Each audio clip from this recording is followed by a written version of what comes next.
This is not done yet. Alright. And we should be good. Right? Right, kind of. What's this? Oh, right. But hello, people. Good morning, good afternoon, good evening, good night, wherever you are. Sup? I am back with Zen0. It hopes that I can finish this today. This. I'm still quite amazed that we are still at the epilogue of part 1. And I've forgotten again. Where was that thing at? Here? Yeah, it was here. Yeah, we are like at the very end here. And my goal was to... Last week I said that I will stream somewhere around here, but I guess this is the last day of this area. Well, the Vivian banner is about to end. Hugo's is about to come, and I did most of the events already, which is great. Right? Hopefully. Yep. But yeah, we kind of got spoiled from this screen, right? I noticed that most of the... God damn it. My throat candy. It went in the wrong hole. God damn.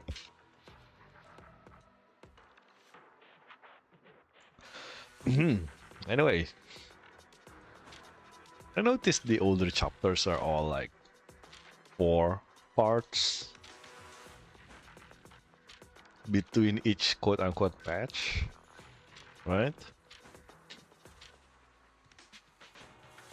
And again, the end of chapter 1 should be this, right? So we were in the epilogue for like 2 months, which is quite long. But anyway, the next parts are like 3, so considering that usually I finish the main story quests in 2-ish episodes of 2 hours each, so I assume that each one of these portraits commission is like 1 hour-ish. So if I had started at the regular time, then I would be ending at here, and then there's this guy who is just there, alone. So yeah, today's goal, finish everything. And hopefully, when part 2 or season 2 starts, they'll go back to the 4 commissions format instead of this 5th. Or, well, I don't mind longer stories, it's just... if it takes an entire month to do 4, then, you know, if this is more than 4, it would take more than 1 month for me, which is kind of terrible. But yeah. 59. The cap is 60, right? I think. Yep, it's 60? Yeah, it is 60 cap. Though, I think it's about time for them to add a new level cap for this. Maybe once season 2 starts, maybe. But anyway, let's start quickly before I run out of time again, as per usual. And where is Belle? There you go. Wise, Vivian was in the store just now, but you weren't here. Yep. Pretty sure we were just coming back from the hollow. last time. Yeah, and kind of getting some, how do I put it, explanation as to why Vivian really wants to take out the sacrifices.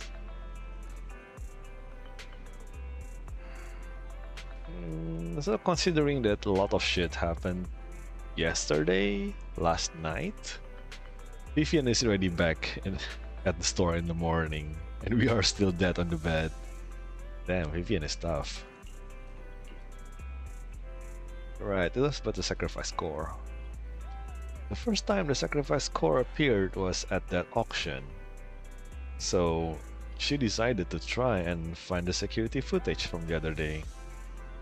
It's possible more happened afterwards and we are simply unaware of it. If we can get the footage, we may gain new clues. Wise, if you have time, head to Lumina Galleria to meet up with Vivian.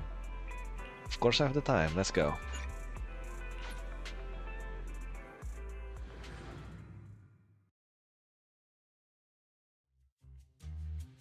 And earlier, Vivian exchanged information with an acquaintance in the auction house's lounge. Did it rain? No, it's not. Sure. I didn't expect you to be working here. Perfect. Shawl? Wait. Shawl? That part-timer we hired way early into the game? And the Bangbu supermarket thing's resident helper? Vivian? Shaw?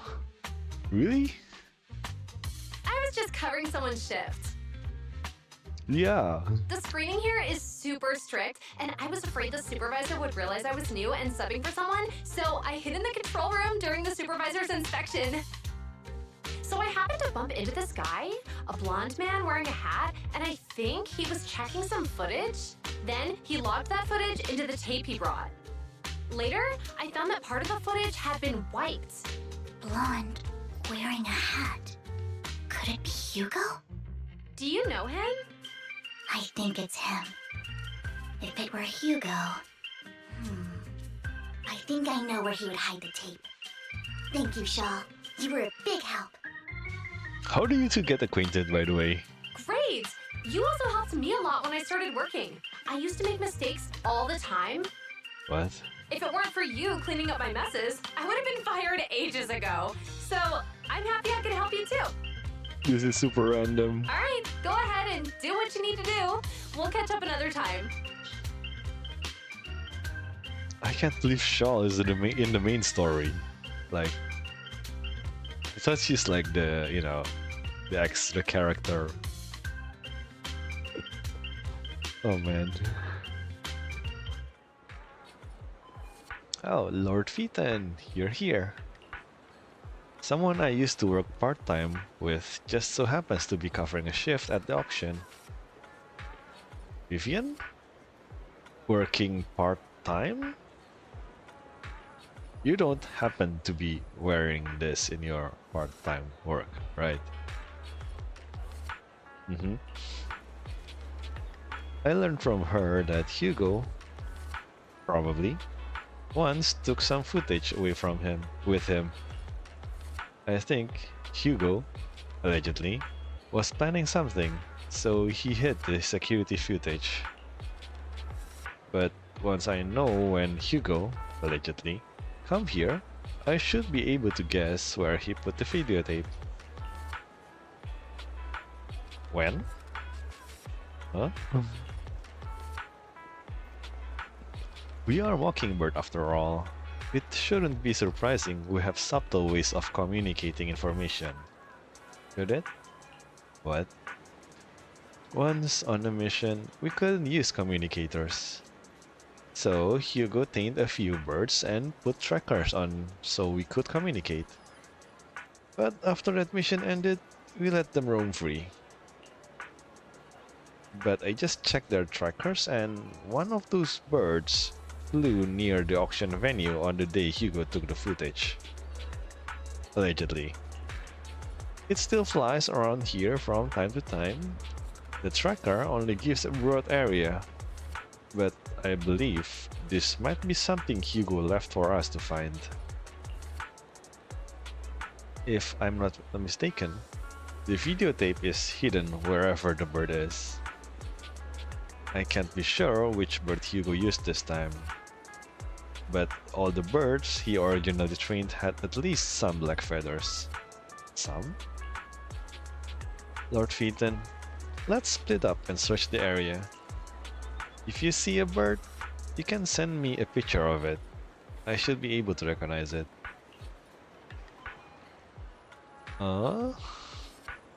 So, if you see a bird that, you know, kind of like may or may not have some black feathers in it, be very careful because it could be Hugo's pet.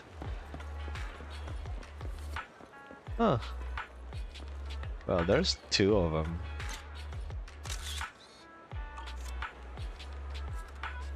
And a soft and sweet ball of fluff. It's hard to imagine this is the bird Hugo chose for the mission. Maybe. But it does have some black feathers, so maybe this is it? Either way, might as well as take a photo and send it to Vivian. And after sending a picture of the panda-colored chunk of a bird to Vivian, what the hell? You got a negative answer. Let's keep looking. I'm going to guess it's the farthest bird. That's a fucking bamboo. That ain't a bird. This is a goddamn bamboo, man. No way. Oh, and there you go. One more. It's a goddamn crow. It's not even some. It's entirely black. Seems a bit cliche, but this really is a good place to hide something. Let's take a photo of this crow and send it to Vivian. And after receiving the photo, Vivian quickly responds, "That's the one." Quickly comes over. Ah yes, that's the one. It's all thanks to Lord Phaeton we found them so quickly. Oh, shucks. If it's here, then Hugo must have hidden the videotape among those boxes. And we look through the boxes and find the recording. What? But it's been damaged. How? I guess the rain and stuff like that. Or people eating stuff over on top of it. Maybe. After discussing with Vivian, we decided to head back to the video store together to repair it and check the contents before making our next move. Huh. I guess we do have some experience at fixing videotapes, huh? Well, what you say? Right, fairy still exists, I forget. Fairy repairs the videotape, and we watch the recording. The content leaves you shocked. It's a conversation between Hugo and Camille. Camille who? If I'm not mistaken, you and Vivian share the same goal. Camille is in the quote-unquote mummy of the... what's the thing called again? Exaltist group that Vivian was in. And I think the current leader is Dina or Gina? I think it was Dina. Silence is no good for negotiation.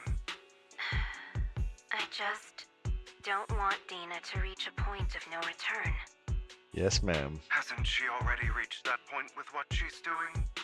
The formula for the Landon serum was lost, but a batch survived, and Dina was able to develop a substance that can be used for mind control. She's trying to combine the two to make sacrifices that would obey human commands. What?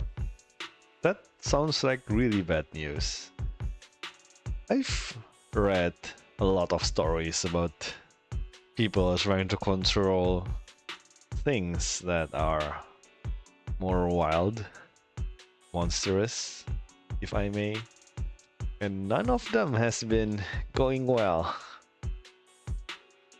Examples: Jurassic Park, Jurassic World, Resident Evil.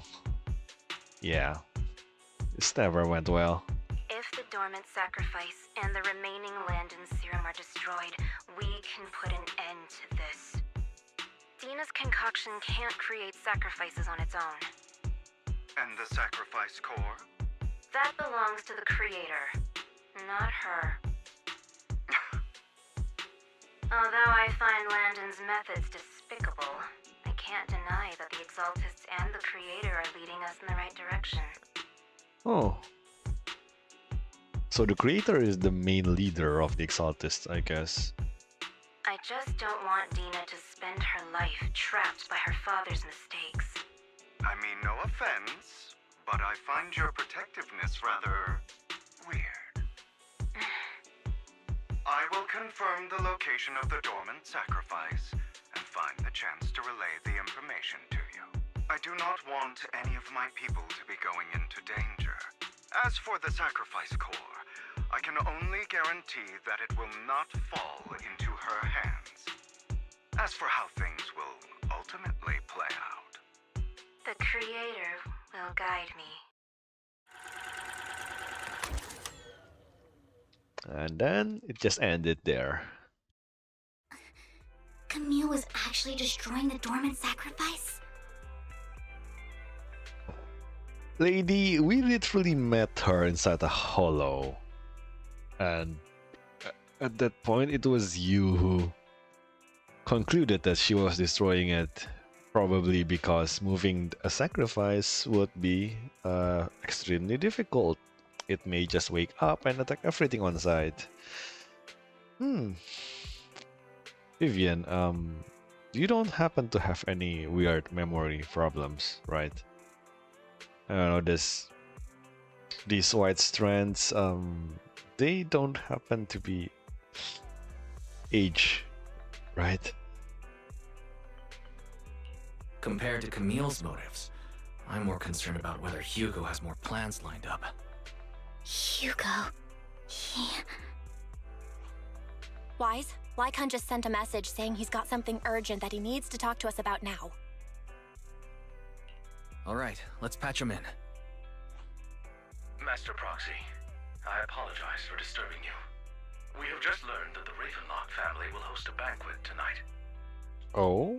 This banquet is rather special, as they're allowing members of their family to invite business partners to attend. With Hartman at the center of controversy, there are many members of the family who are eager to use this opportunity to replace him. The mayor has been spreading rumors of a young tycoon who inherited a sizable fortune and is looking to partner with a person from an old and influential family. This information has lured a young man named Burton from the Ravenlock family. Uh-huh, so we got a ticket in. So, you want me to pose as this tycoon and use Burton to infiltrate the banquet? Well, you look the part, at least, unlike me. Correct. And Hartman's study is also located within the venue. I see. Hartman's study might hold valuable information. Are we doing Metal Gear? Or is this Splinter Cell? I don't know. It seems like there's nothing left for me to do. You can attend as her +1. You do realize that place is probably dangerous and I am not geared for combat. Right? +1! Lord Phaethon, please go with me! Vivian, calm the fuck down. Master Proxy, it seems Miss Vivian requires your presence, so... Dude, you throw the bone at her. Yes, just your presence will help me immensely! Vivian, calm the fuck down. Fine. Sure. If we go together, we'll be able to keep an eye out for each other. I'll accompany Vivian.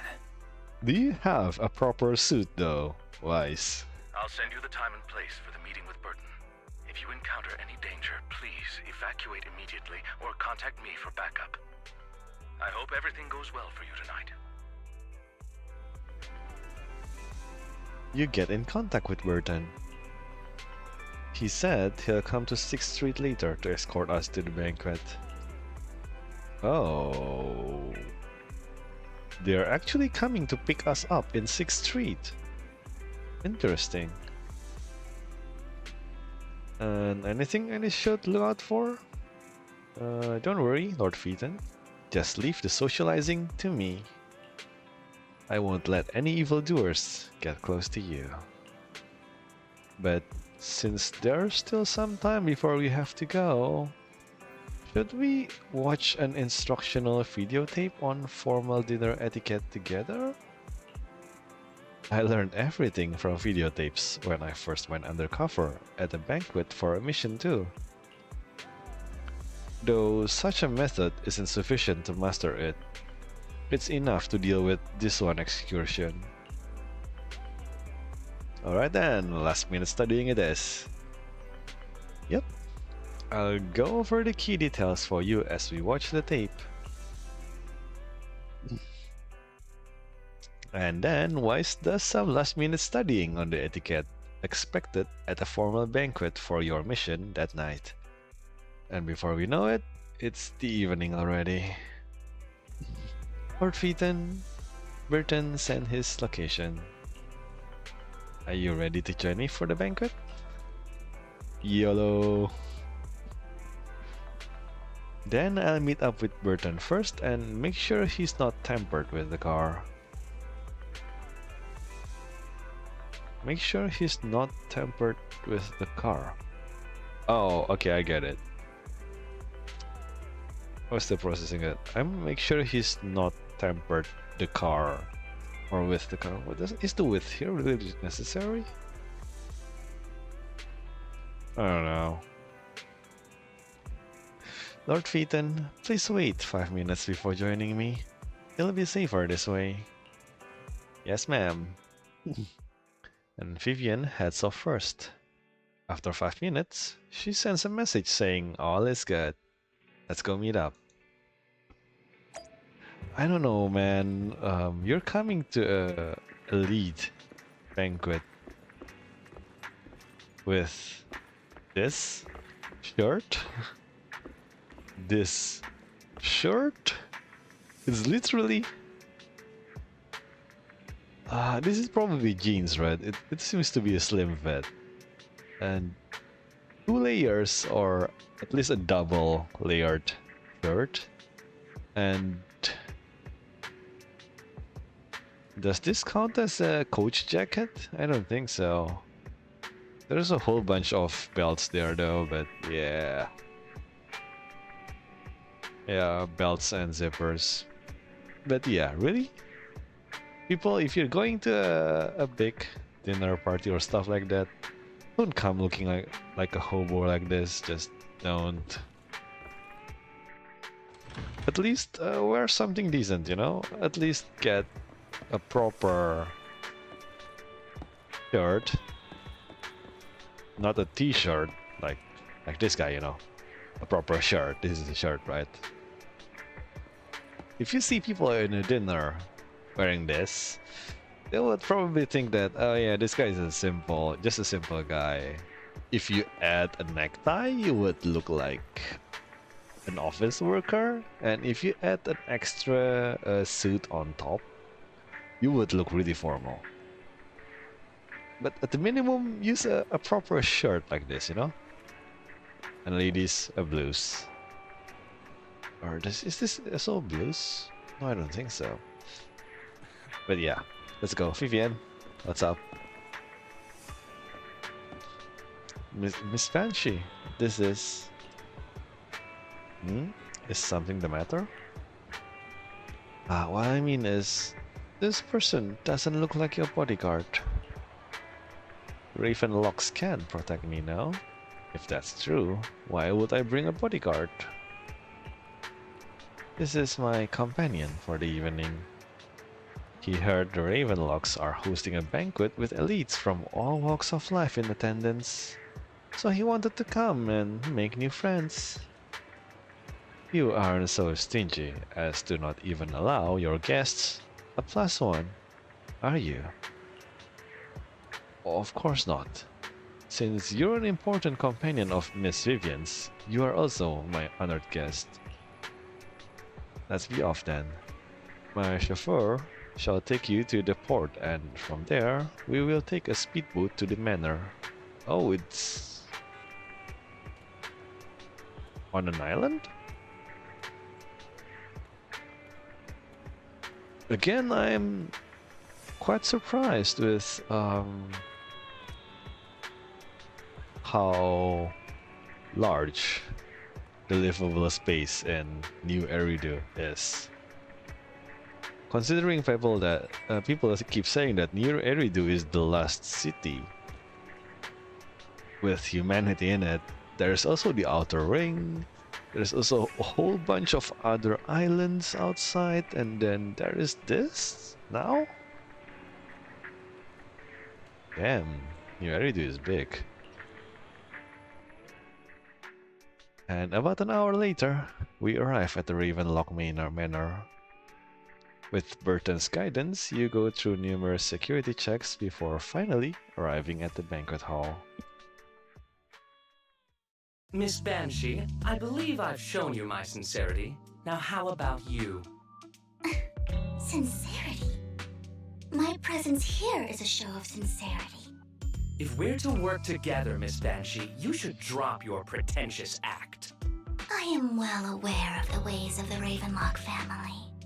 If I were to come empty-handed, I probably wouldn't even be able to make it out the front door tonight. Since I agreed to come with you, and even brought along my most precious companion, does that not show my deepest sincerity? No need for such an off-color joke.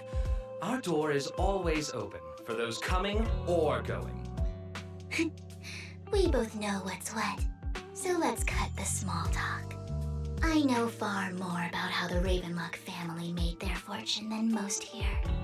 I am also well aware of why Hartman, despite such a massive scandal, still remains in power. Oh? Do tell. Exaltists, blessing, sacrifice, Landon. Where would you like me to start?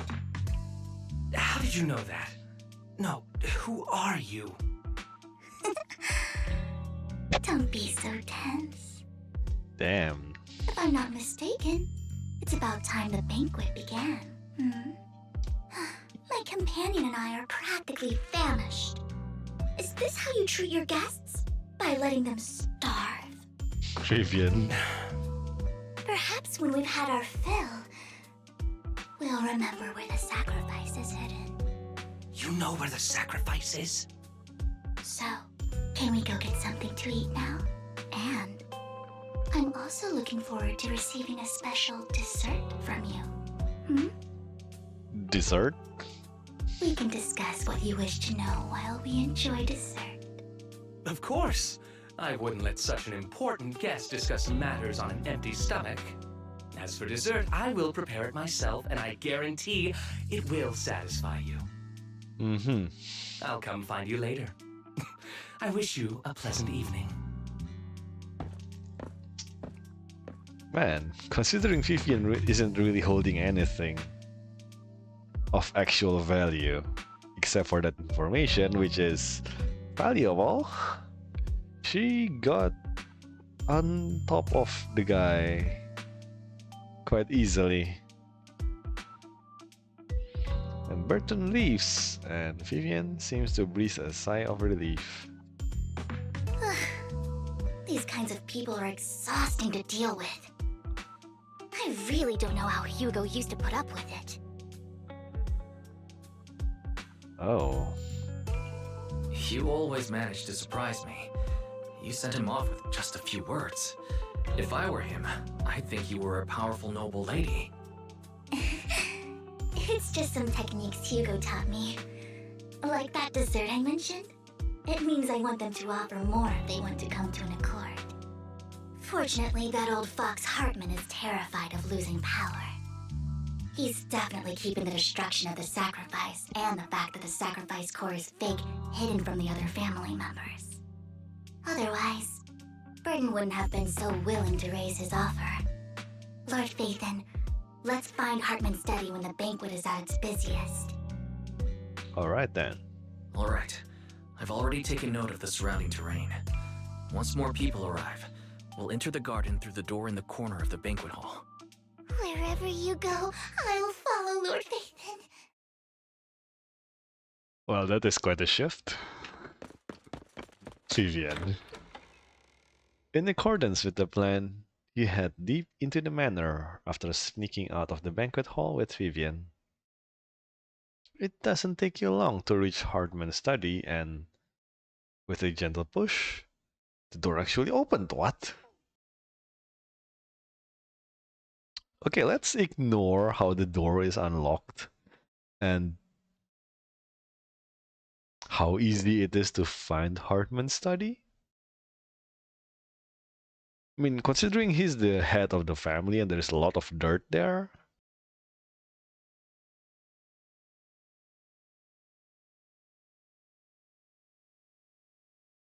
Oh man, I don't know. Isn't this going a bit too well? I know, right? The security outside of the manor is really strict, but maybe it's more lax on the inside? Just in case though, let's contact Lycon. Right. Having some backup would be safer. Let's check Hartman's recent correspondences for clues. I still have concerns about the sacrifice core. Right. Though the core he gave Dina was fake, Hartman might have left a trick up his sleeve and hid the real one. Then let's split up. And then we split up to search around Hartman's office for a while, but nothing. Really? And just then, footsteps from the outside. And we hide behind the desk. Esteemed guests, is the catering at the Ravenlock family banquet not to your satisfaction? Clearly he knows. So much so that these two distinguished guests felt the need to come to my humble office to scavenge for food. Don't want to come out? Well, after all, you don't have long left. Burton, that greedy idiot, fell for the mayor's trap. But I never expected that he would bring you into my territory. Oh, he knew from the start. I suppose I should thank him. Otherwise, I would have had to go to great lengths to eliminate you. Vivian, Phaethon, give Hugo my regards. Oh, he knows our face and Phaethon. Damn. Then at this point, wouldn't he knew who we actually are? AKA Belle is in danger. Damn. Tell him I shall be taking the wealth and power of the Ravenlock family for myself. Man.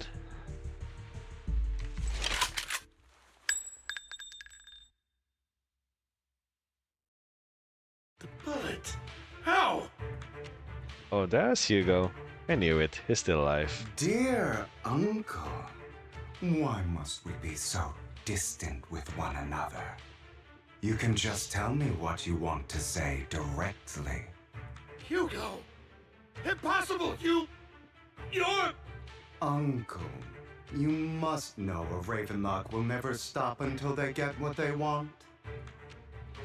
Did you really think I would be defeated so soon, when I have yet to trample you into the dirt? You filthy bastard! You only know how to resort to these petty tricks! Oh, I don't know about this, sir. Petty tricks?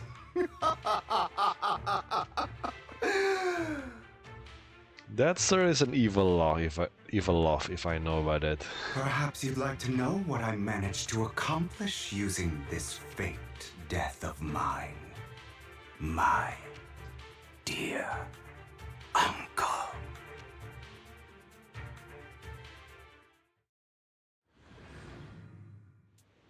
Shortly before, a flashback. Really? Faking my own death. Hope it's all worth the theatrics in the end. Uh-huh. It was just to keep Hartman off my back, but maybe I went a little overboard. The manager must be pretty shaken up. I should apologize at some point. Uh-huh. And? Yo? Guess I'll also bring Lycon along. He's my partner in crime, after all. Yeah. Indeed, yes. You're late. So strict. Spare me a moment to catch my breath, will you? Yeah, I just died it. You're taking longer to rest than I expected. Lycon, you think too highly of my physical capabilities. Well, thank you for your cooperation. I must say, if nothing else, at least your acting skills have improved. Why do you look so angry? You should be happy. We pulled that off together with flawless teamwork and managed to fool everyone. Yeah, you do realize you have someone like a sister, right? Drop your foolish facade. I'm glad you still remember the code we set all those years ago. And thank you for ensuring your sleight of hand didn't deteriorate. Oh, right. I should also thank the blood bag hidden in my clothes and our other props. Do you remember when we last used this trick? It was probably ages ago. Sometimes I really don't understand you. Wait. He literally still has blood bags on his... You really are a vampire, aren't you? Hugo. Have you never thought about what the consequences would be if I didn't understand your code? If I decided against helping you? Or if I just couldn't control my strength properly? You'd understand it.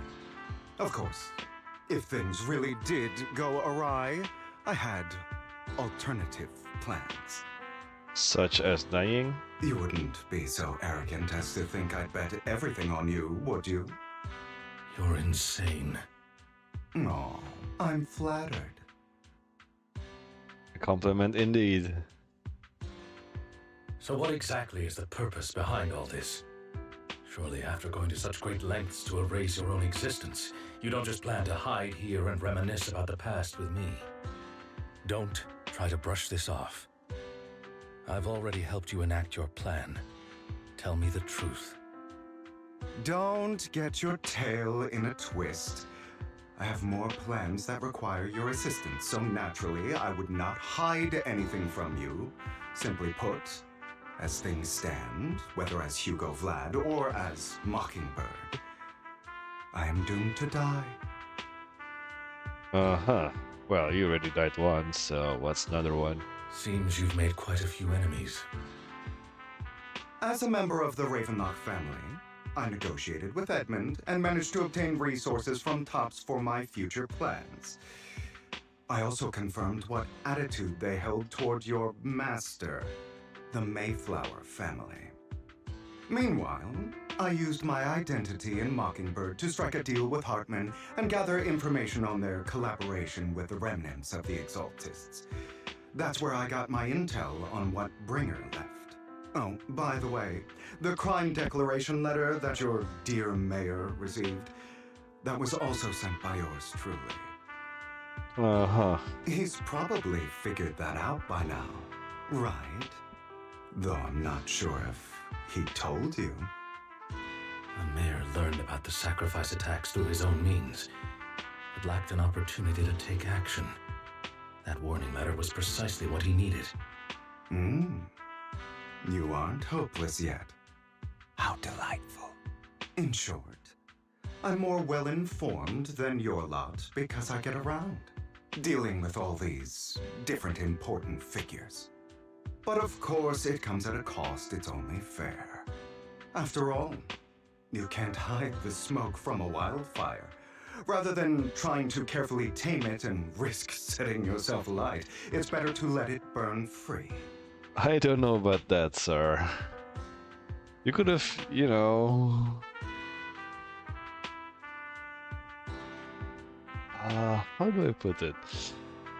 I guess if the fire is really big, dumping water on it may or may not work. So might as well just let it go, but... Did you know that... let's just say it's a forest fire, yeah? And if the scale has gotten far too big, and just like how Hugo puts it, it's better to let it burn out, not free. You could have just cut the surrounding areas and remove the trees and plants and other shit to, you know, not let the fire have any more fuel. Just keep it isolated, you know. When I helped you put on your little act, killing you in front of everyone, you left the sacrifice core to Hartman. That was intentional too, then? Oh, yes. And it worked like a charm, didn't it? Now no one cares for me anymore, and all eyes are on Hartman. A perfect situation for keeping the Ravenlock family in check while dealing a cutting blow to the Exaltists behind them. Another crucial point is Vivian and Phaethon. I must sever any ties they have with me or Mockingbird. Although I feel bad for Phaethon about what happened, but it had to be done. That's the only way they would be safe, allowing the plan to continue. I noticed that you never turned your blade toward Master Proxy. So, those words you said back then were also... I will bloody my hands. I will carry the weight of my sins. I will become the Abyss. Theatrix. Obviously, it was all an act. My acting has always been impeccable, as you know. I call bullshit, but sure. Hugo, you're taking such a tremendous risk. Why? Would you believe me if I said it's for justice? Define justice. But unfortunately, it's not. I want revenge on the Ravenlock family. And I will make sure that despicable excuse for a human being, Hartman, suffers a slow, torturous end. Of course, I also promised Vivian that I would help her investigate the whole thing with the Exaltists. That's all. That. You don't look too good. Is it your wounds? No. This is the first problem I plan to resolve. Lycon, do you have a place that is sufficiently discreet, quiet, and can take a lot of damage? What? Lycon leads Hugo to a small warehouse in Port Elpis, and Hugo looks quite pleased with the place. And after scanning the area for a moment, he sits down on a chair, pulls out some rope, and climbs himself up? What the fuck? What exactly are you doing? Don't look at me like that. If I didn't have to do this, I wouldn't. Are we suddenly doing BDSM? Hartman recently obtained a bizarre substance, most likely from those crazy Exaltists. What the fuck? After use, it allows control of the victim's mind. To some extent. You were dosed with it. To be more precise, Lycon, I deliberately allowed Hartman to put this drug in my cup to facilitate our previous collaboration. Uh-huh. And Hugo tells Saikon of what happened back in the private suit when he was negotiating with Hartman. The only reason Hartman agreed to work with him was because of this. Because he had drugged that red liquid. And after that, every time Hugo and Hartman meet up, the latter would always add a small dose of that drug into Hugo's cup and then ask questions, attempting to glean information. Huh. After finding out about it, I quickly found someone to help analyze its composition. The good news is he gave me a very low dosage, perhaps because he was afraid I might notice.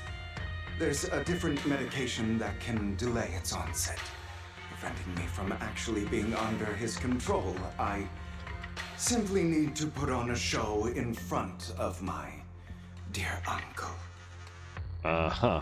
The bad news is that currently there is no antidote. I see. When I delay those effects, however, they will accumulate and erupt when my body reaches its limit. It may even break my mind. Uh-huh. And that's exactly what's happening now. I need to endure those accumulated consequences. So, I will lock myself in this room for however long that takes. I've tied my limbs to prevent me from smashing this place or accidentally hurting myself. Interesting. Anyway, after you leave, do not open this door, no matter what you hear. I recommend seeking professional medical assistance.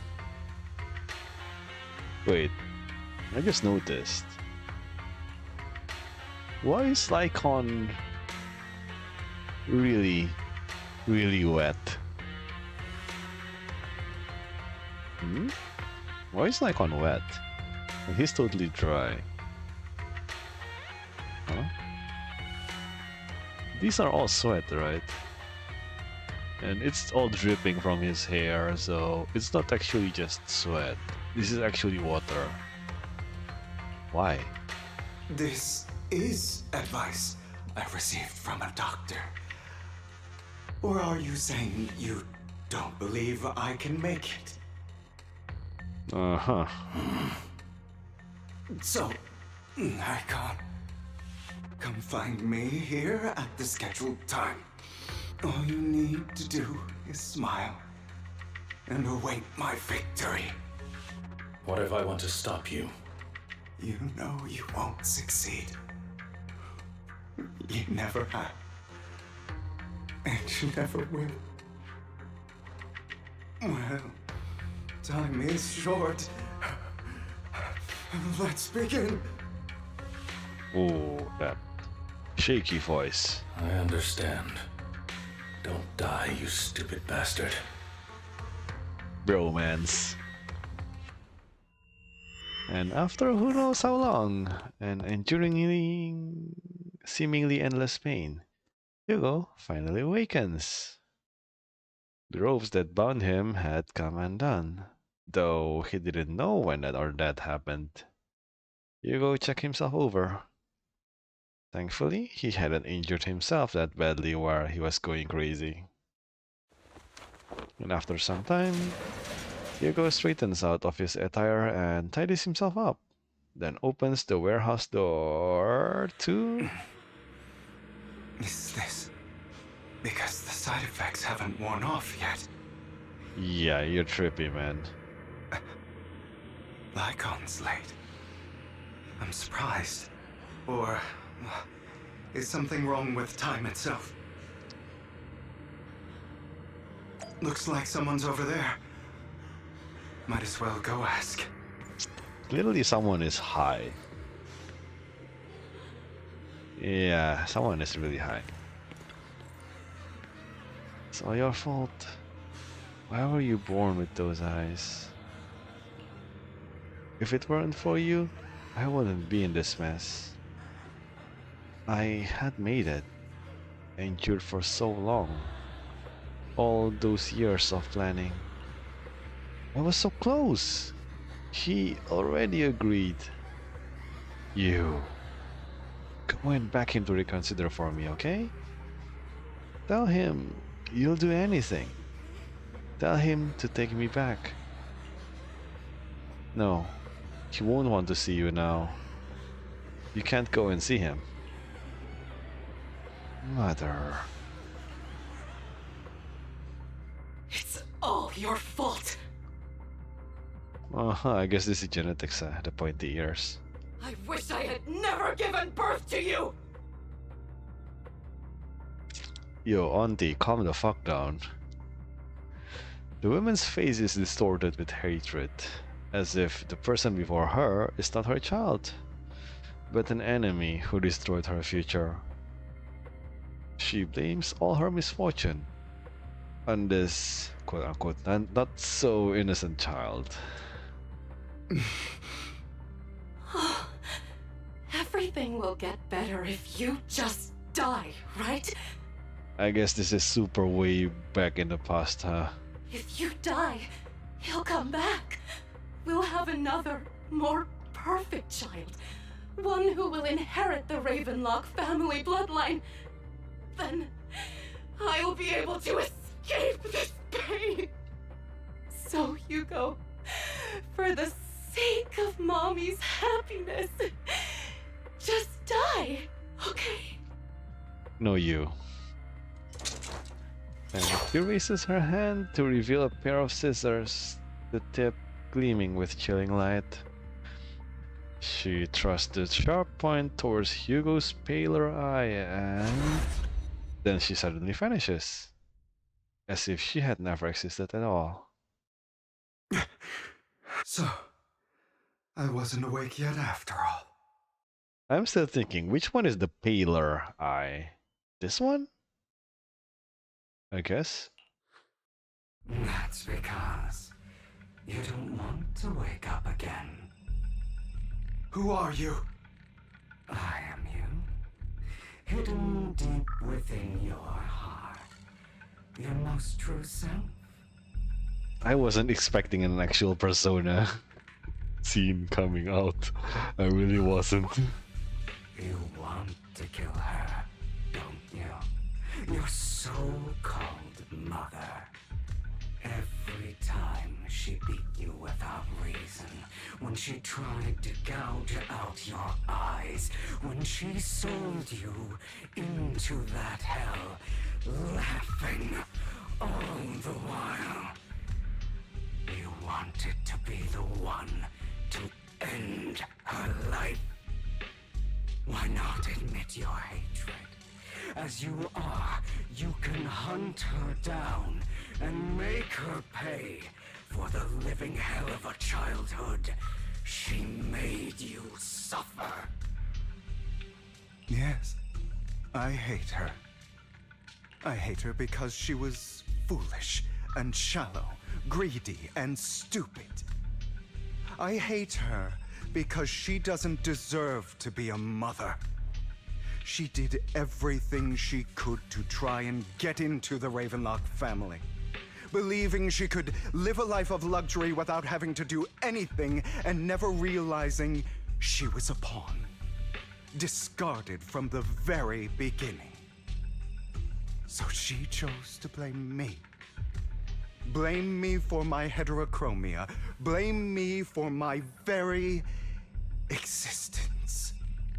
But I won't kill her, because I know it won't change anything. She was incapable of loving me, just as she is incapable of loving herself. That's shitty. Have you been brainwashed by that dog? Keeping up the act of being some magnanimous and forgiving fool? Don't compare us. I've simply come to understand love or hate. I make my own choices, and they have nothing to do with anyone else. She sold you to the Ravenlock family for a huge sum of money. She used that money to start a new life without you. While she was was indulging herself. You were going through hell in the Ravenlock Manor. Does it not torment you? Do you not feel the hatred? Do you not want to demand answers? Kill her. Only by killing her can you be truly free. This is one hell of a menacing bamboo. Seriously. For a long time, I thought the same way. But now, well, I want to make a different choice. Stop lying to yourself. You never had a choice. This weak-minded thinking will only lead you to failure. Like before, you'll be nothing but a worm, trampled into the dirt by those so-called elites. Do you still not get it? This is how the world is, and always has been. Hesitate and you'll be the victim. If you don't grab your knife first, you'll end up being on the other end of the blade. Actually, suddenly I'm curious. Why didn't they just use another Hugo model and just, you know, paint it black or something instead of using the bamboo? Even though this is Hugo Inner Demon. Why? If you want to change anything, you must first become the one who makes the rules. Just like that woman. The only reason she could treat us that way was because we were weak. So listen to me. Find that woman, kill her, and prove to this world your strength. It's what she deserves. Why forgive them? They don't deserve it. I'm not forgiving them. Or rather, I don't care about them. They don't even matter, at least not yet. You know, perhaps the person I hate the most, the one I truly cannot forgive, has never been someone else, but rather my weak, powerless past self who could do nothing but hide inside a closet and cry. I hate myself for having neither the strength nor the courage to resist. I hate myself for begging for so-called familial love, even after being treated so terribly. I hate that despite the pain of my wounds, I still hope to receive the carrot and not the stick. And that means you, correct? Oh? So, I forgive you. I forgive myself. Hmm? You'll regret this, fool. Your pretty words mean nothing. You will ultimately return here to me. Interesting. And after an intense bout of dizziness, Hugo awakens in the dark warehouse. The ropes that bound him had come undone at some point. And he takes a deep breath of the damp air and stands up. With this Inception, Hugo straightens out his attire and tidies himself up. Then he opens the warehouse door. I see.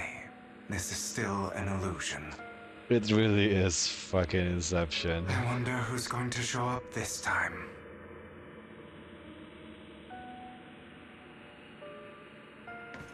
I knew it. This is Inception. Hugo, let's play hide and seek. Oh. I'm already hiding. You'll find me, right? Like you always do. Serena.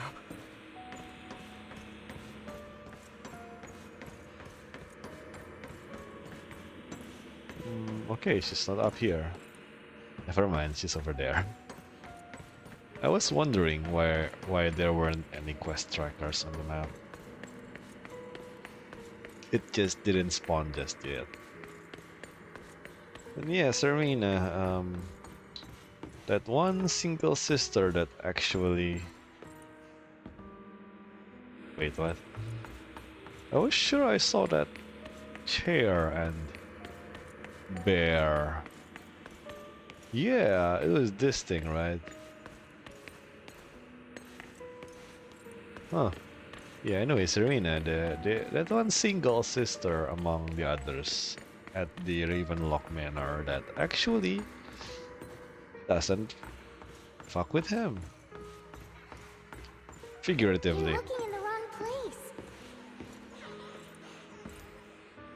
Am I? I found an even better hiding spot this time. Harder to find than any place you showed me.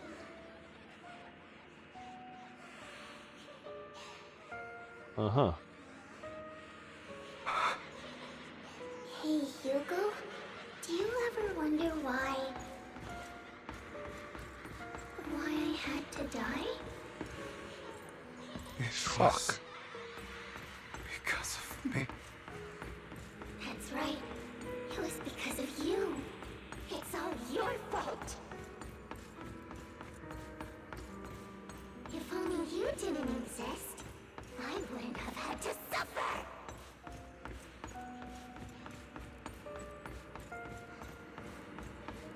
Oh. It really was right next to me. But yeah, that sounded really evil. Like, evil, like... What's that thing called again? The Omen, I think? That child who got adopted into the... I think it was a diplomat family or something like that. And apparently he's the devil's child or some shit. Still looking in the wrong spot. Okay, wrong spot. I can't believe you still haven't found me after all this time.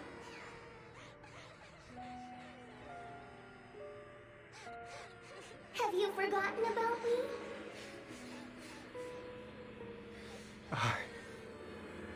I haven't forgotten. It's okay. I'll forgive you. I'll still be nice to you, just like before. Oh. I was the only one who was ever nice to you, wasn't I? Yes.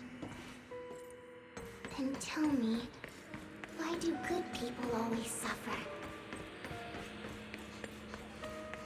Why is kindness always punished instead? Tell me, Hugo, why?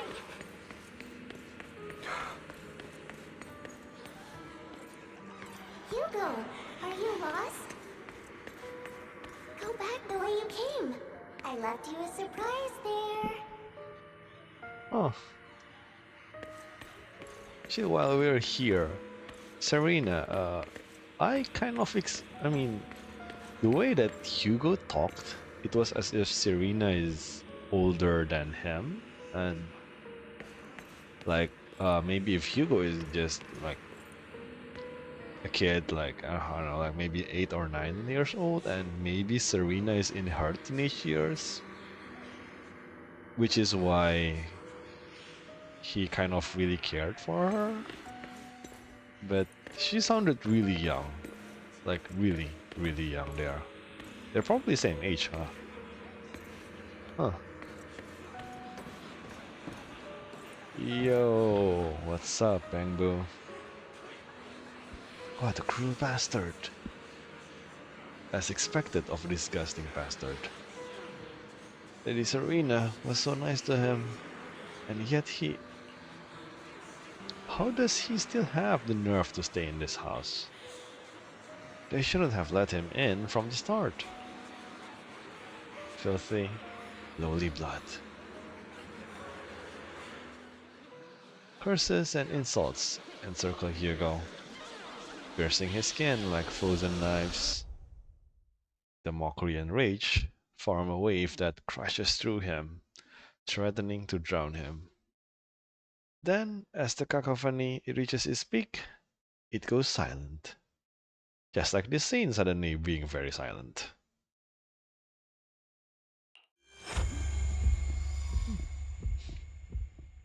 The air seems to congeal in the silence, deep and oppressive. It is as if time stood still, with only his rapid heartbeat echoing.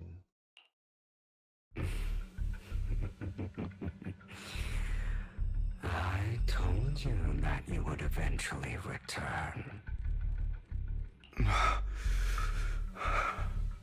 We meet again, my friend. Hello, menacing Bangbu. I told you, I am you. The side of you that you've always tried to deny existed. Of course. I know. This time it's about Serena. Right? Yes, your half-sister, and the only child in the Ravenlock family who was kind to you. Unfortunately, it was her kindness that led to her untimely death. It was my fault. I don't like the way you blame yourself, because that means I'm to blame as well. And I don't think I did anything wrong. Your mother sold you to the Ravenlocks. And your father, he saw your talent and wanted to use you to push the other children into competing with each other. My brothers and sisters wanted to get rid of me from the moment they first saw me. Except for Serena, it seems. In their eyes, you were no more than a slave. But Serena dared to treat you, a slave, as if you were human. And so, she was fated to die. They tried to kill me. Many times. But I was careful. And they did not succeed. So they killed Serena, who was weaker, an easier target, and pinned everything on you. Serena died in your place. Those cruel brats thought that by reporting this to Father, they could use it to get rid of you, a rival who threatened their positions. Yet, not only did Father not blame you for the incident, he praised you for it.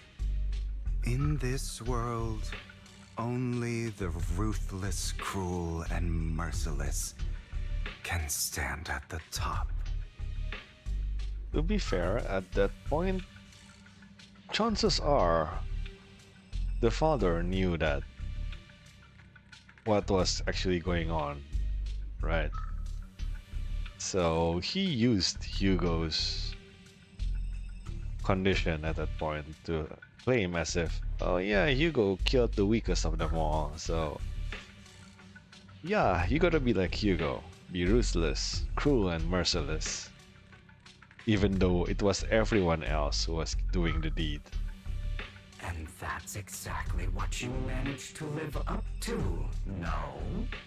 You found a perfect opportunity thereafter to catch the ringleader of the group who framed you and almost beat him to death.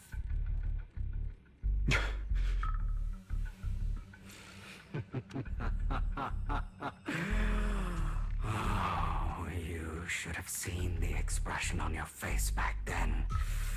Oh, crazed and manic with utmost delight. I don't remember that. If you could remember, that would be pretty amazing. How do you see your own face? And seemingly unsatisfied with his answer, the inner demon transforms into him again. Here you go again. trying to deny your desires. Deep down inside, you've always wondered, asking yourself why these evil people never got the punishment they deserved. Why the world is so unfair. Don't you want to rip them to shreds? Just like that day when you beat that boy's face into the dirt until he was barely recognizable. His disgusting blood staining your fists. Recall your exhilaration, your cathartic release of rage, that outpour of hatred. That victory belongs to you. You deserve it. Those brothers and sisters of mine are all dead. I cannot take revenge against the long deceased. They died by Hartman's hand, dying in the power struggle to become the Ravenlock family's heir, rather than by our scythe. Boring. Truly boring. Boring? I find it hilariously ironic. Children who would murder their own kin for scraps of power dead at the hand of their uncle who followed their example. Is that not karma? Power struggles pitting kin against each other, betrayal, suspicion, and hatred between people of the same blood. It's like a curse written into the Ravenlock family's genes. Laughably stupid. Don't forget, my dear, that the same blood flows through your veins. And as if to prove his words, the inner demon transforms into Heartman. Really now? Are you sure about that? That's right, my dear nephew. No matter how much you deny it, the blood of the Ravenlock family flows through your veins. Survival of the fittest. Only the strongest deserve to live. Only the strongest deserve to rule.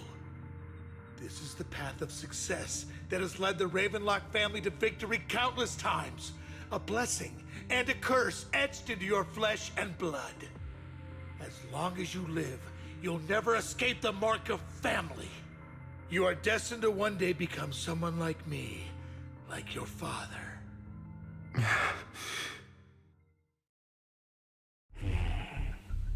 Is that fear I sense? I can see you trembling. Why does the Ravenlock bloodline terrify you so?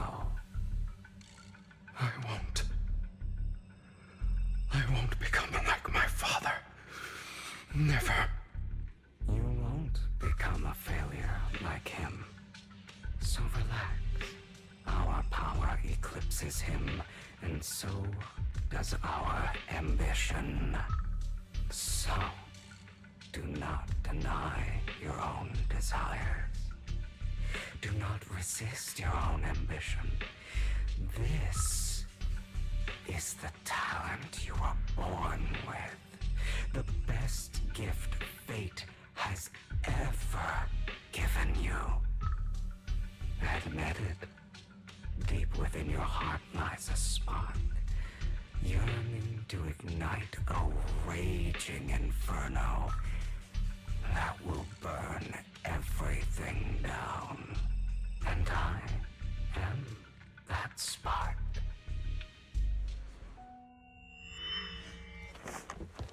And after an intense bout of dizziness, Hugo awakens again in the dark warehouse. The ropes that bound him had come undone at some point, and Hugo takes a deep breath of damp air and stands up. Again. Hugo straightens out his attire and tidies himself up. And he opens the door and... Lycon. This time we have Lycon. Never thought I'd be this genuinely thankful to see you. You still look trippy though. Seeing you means this never-ending nightmare is finally over, right? No. Yeah, you still see them at Bangbu? Yeah, you're still tripping, man. Why did you break our oath? Why did you use me? My eye and these legs, they were all your fault. You know, you are exactly like your father. I don't want to hear something like that from you. You have no idea what that man, my father, is really like. And yet you still call him your father. Maybe you still have some semblance of respect or something towards him. A person who stops at nothing for their own interests and ambitions. Just like what you're doing right now. And what do you think I'm doing this for? All of this was part of your plan. You knew where the Ravenlock family was going to be, so you set Mockingbird's target there. To seek revenge, you plotted to assassinate your own father, but he was too vigilant, and you failed. After almost being assassinated, your father was furious and locked everyone in the hall, but was unable to find the assassin. And what a coincidence that a hollow disaster just occurred in the vicinity. So he used it to eliminate all the unfamiliar faces there, turning them into victims of the hollow, an easy feat for the Ravenlock family. So, the one who killed innocents was my father, not me.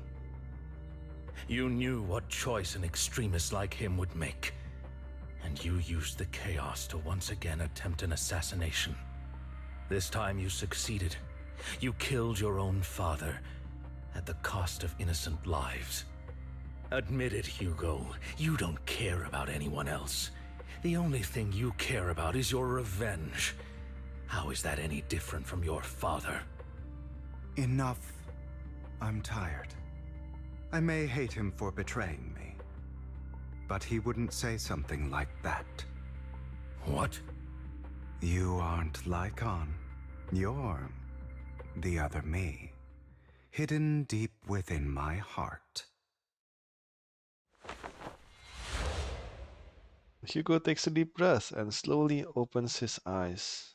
Lycon is gone, and in his place is that familiar figure. Without a doubt, he is still within an illusion. I've been waiting for you, my dear. Hello again, menacing Bangbu. It seems you've already grown accustomed to this place, even turning the tables on me. Just as you said, you are me, and I am you. There's no such thing as having an advantage over oneself. We are ultimately one and the same, forever inseparable. Except if you have Yamato.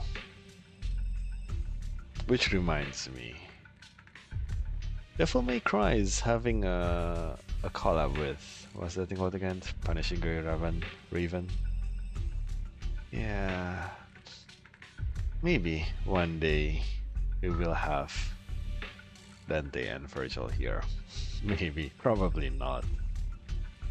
Let's face it, it's not gonna happen. Then you should know what I want to say. When you and Lycon split, you didn't even try to clear up the misunderstanding, didn't deny or argue against what he said. Because you realized that deep down, he was right about you.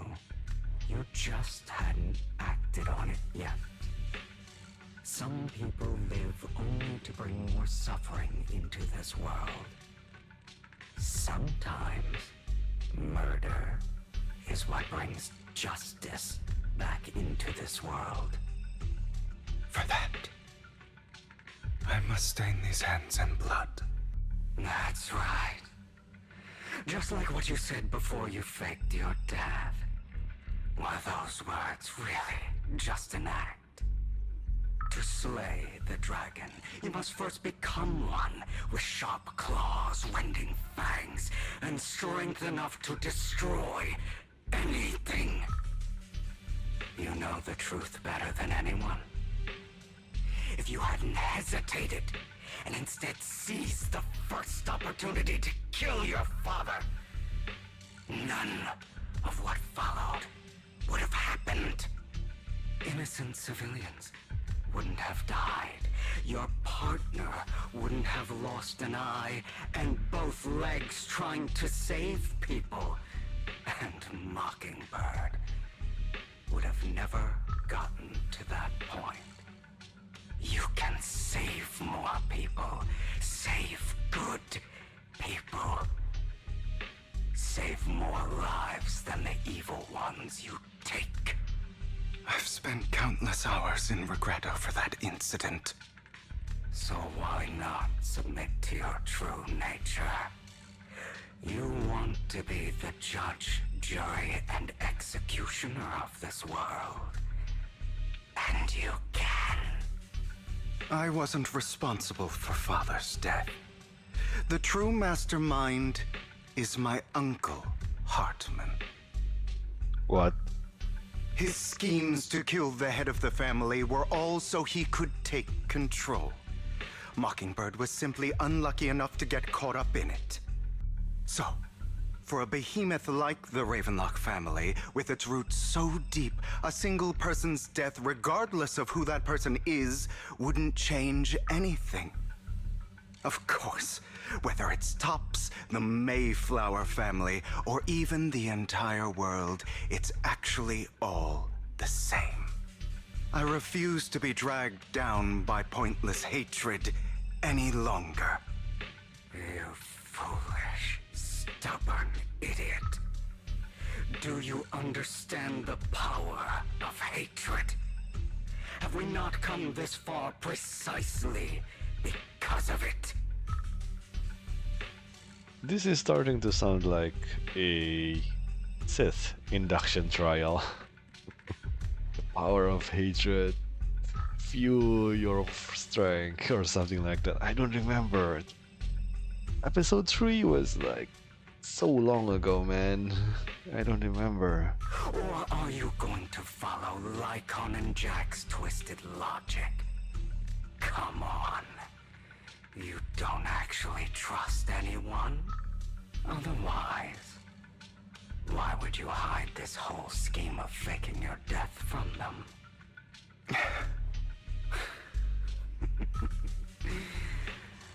You've built an impenetrable wall around your heart, keeping everyone out. Of course you are right to do so. No one in this world can be trusted. Always. All you'll receive is hatred from your own blood and no love. Suspicion from your companions, and betrayal that comes all too easily. But the most ridiculous thing is that you want them to trust you. You stay silent and long for them to notice your suffering. You yearn for your companions' understanding and trust.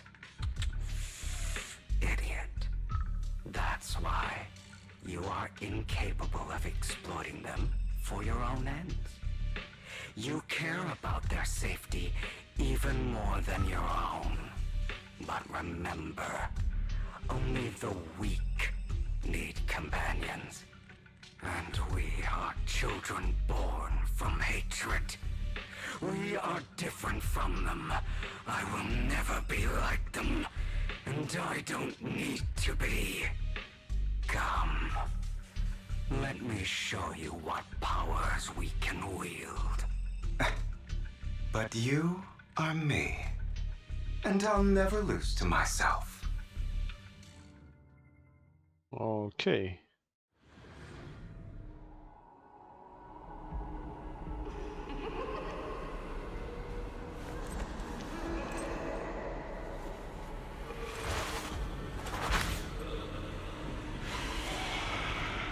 Oh, there you go. Evil Hugo.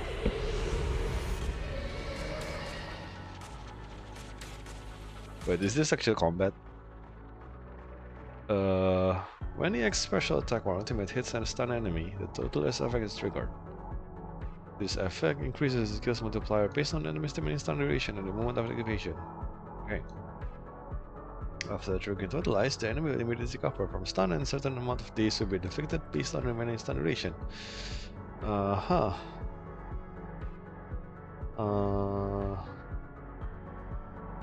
okay.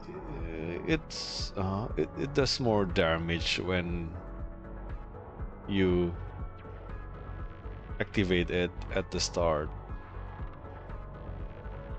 right? And then kind of cashback on days thing. Think about all the injustice you've suffered. If you choose No, bitch. you're betraying yourself. You know that. Letting you consume me would be the real betrayal to myself. Yo.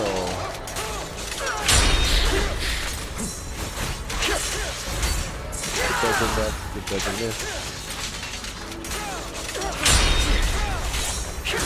Oh, that hurts. What's that though?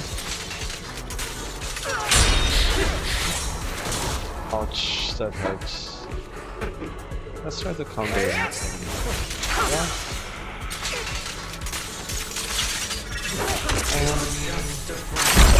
Damage. Man, this is disappointing. Ouch. Pathetic. Beg for mercy. I just got a damage there. Because that hurts.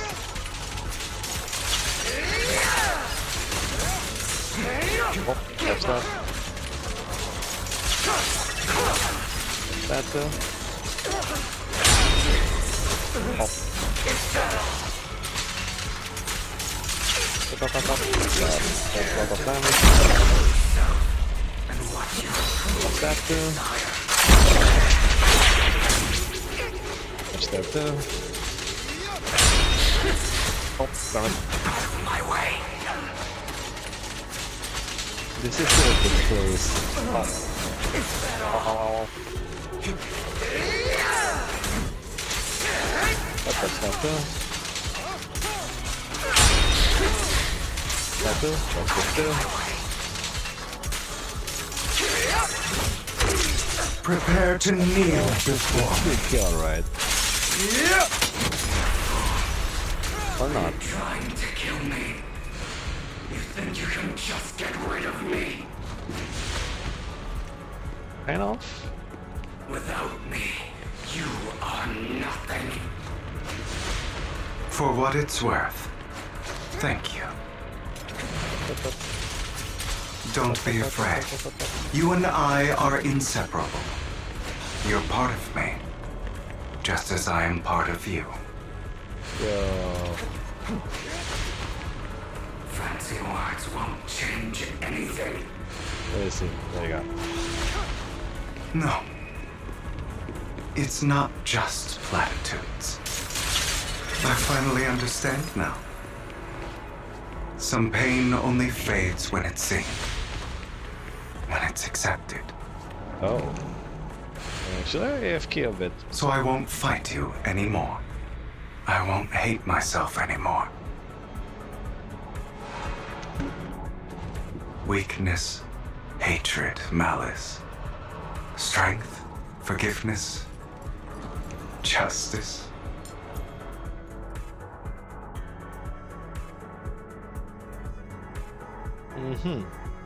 Interesting. And finally, it's time to meet up with Lycon. Finally?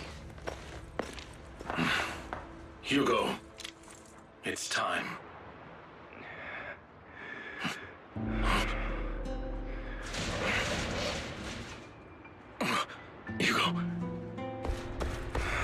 Hugo, you scare you? I made it through. I won. No praise for me, my dearest partner. Romance. Fake romance. Goddamn. This is just like what I saw in my dream. But you're not tripping today. Not anymore. I guess there are still some lingering side effects.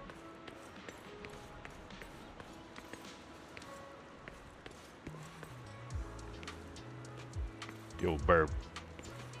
What's up?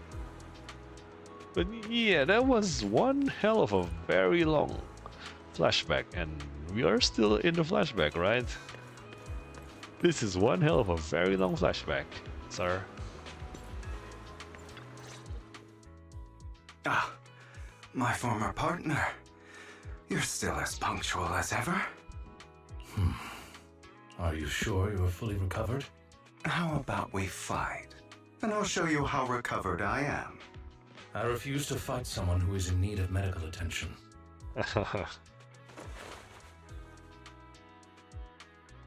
Lycon falls silent for a moment, and eventually hands over a coin. No. Looking at the packaging, it's not a coin, but a familiar chocolate. It's a chocolate coin. What is this, Chinese New Year? How thoughtful. I'm touched. Or perhaps is this simply part of Victoria Housekeeping's professional care? I'd rather you not starve to death.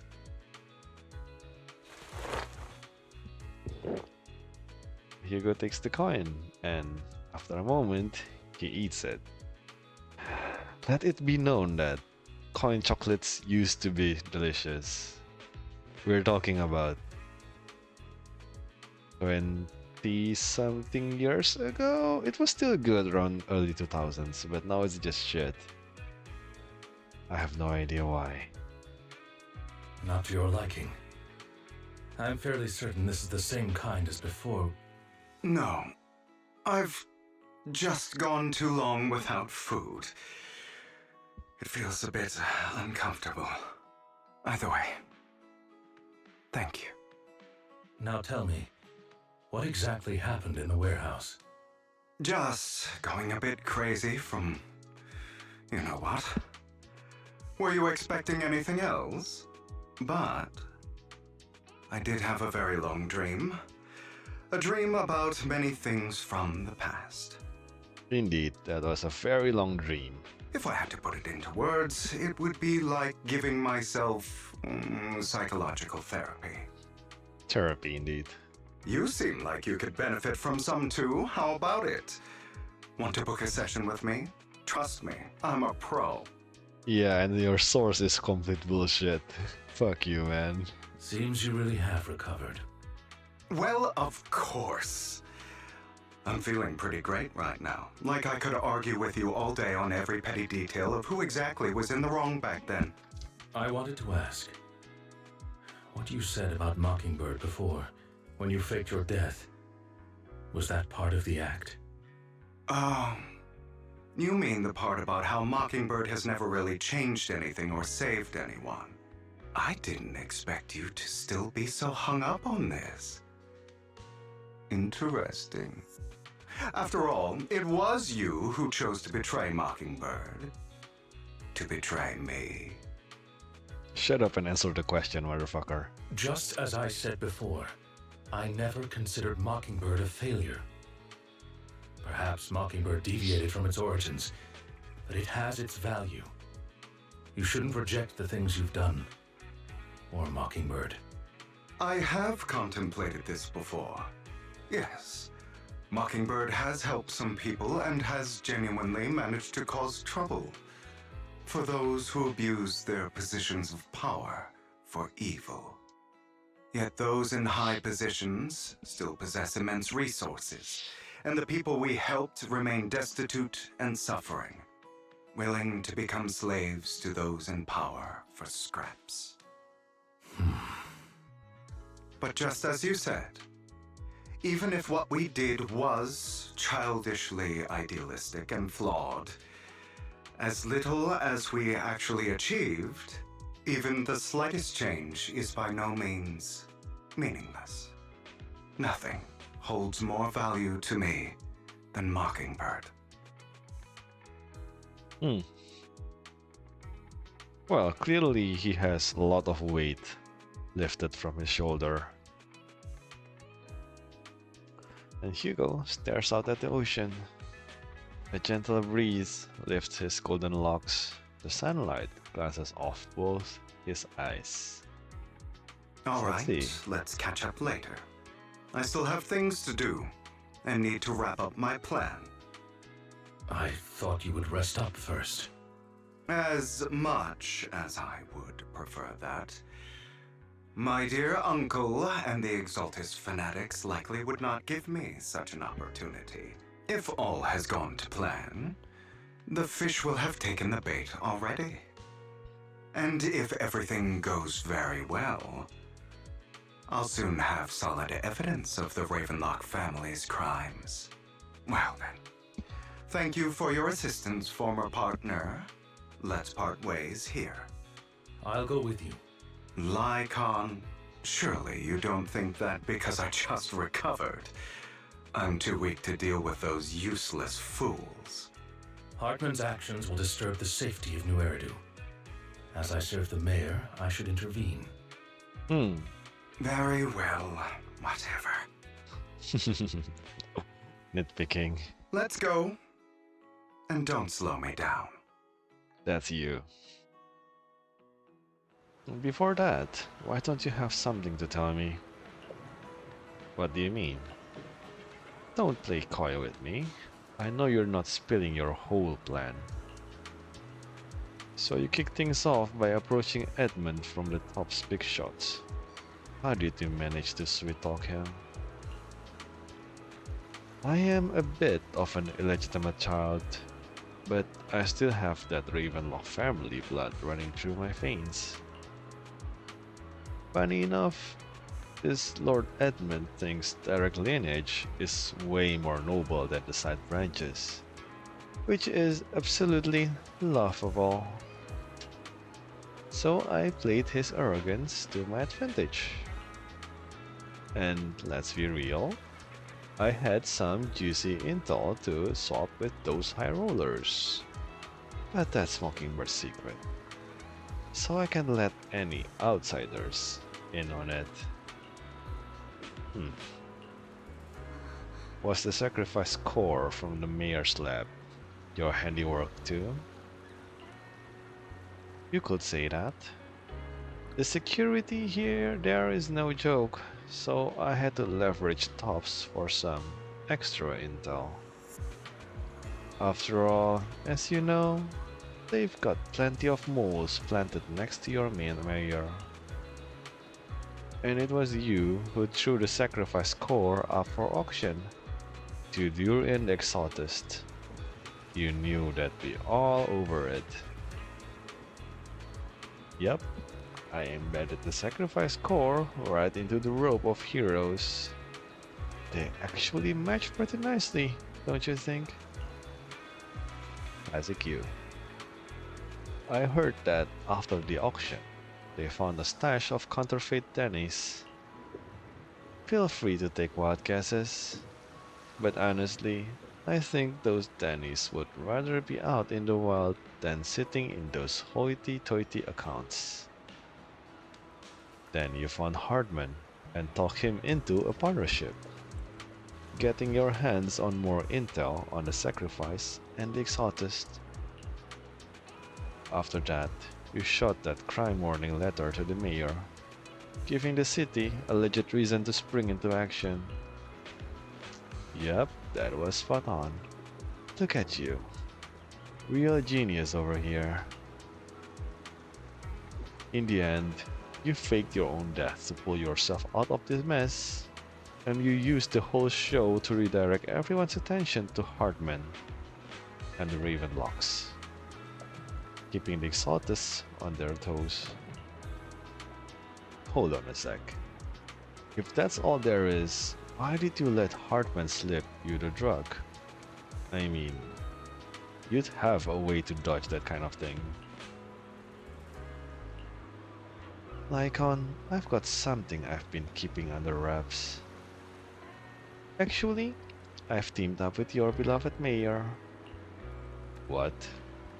What? What? When it comes to stopping the Exaltist, the mayor and I are on the same wavelength, so we can totally collaborate. What you should be wondering is why he didn't clue you in on this. Oh. The mayor must have his own reasons. Or he doesn't trust you either. If you can convince yourself of that, more power to you. Just know, if you ever want to swing back to Mockingbird, you can come back me. I'll make sure to turn you down gracefully. Even better. What the fuck, Hugo? Alright, enough chit chat. We've got bigger things to deal with. And no flashback? No. I guess we are taking a boat to the Ravenlock family manor. I'm sure you've heard about the missing workers from companies under the Ravenlock family, too.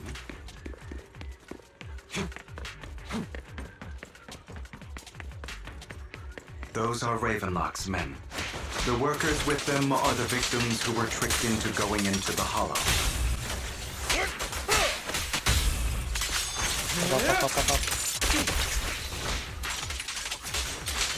Come on, let's get them out of here.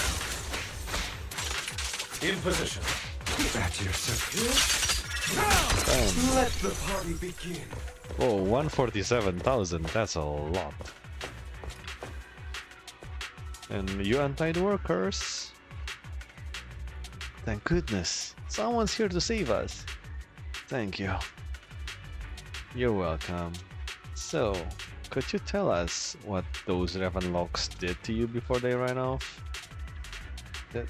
They're a bunch of liars. They tricked us into this hollow. They said they had a job with high pay for us, but they kept avoiding the topic after we got here.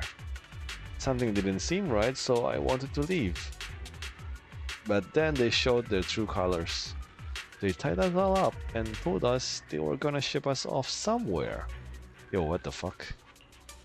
They didn't make you take any weird medicine, did they? Medicine? No. But it wasn't just us they tricked.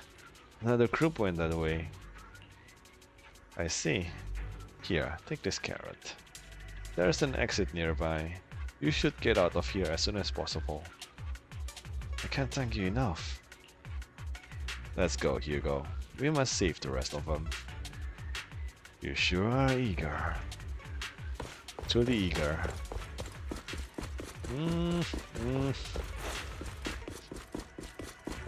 Bunch of nobodies. Going as hell. Kill them! You're welcome to try. Oh, damn, that actually works. So you use his skill to kind of get them into stun. It just immediately cancels itself. Only for Master Proxy.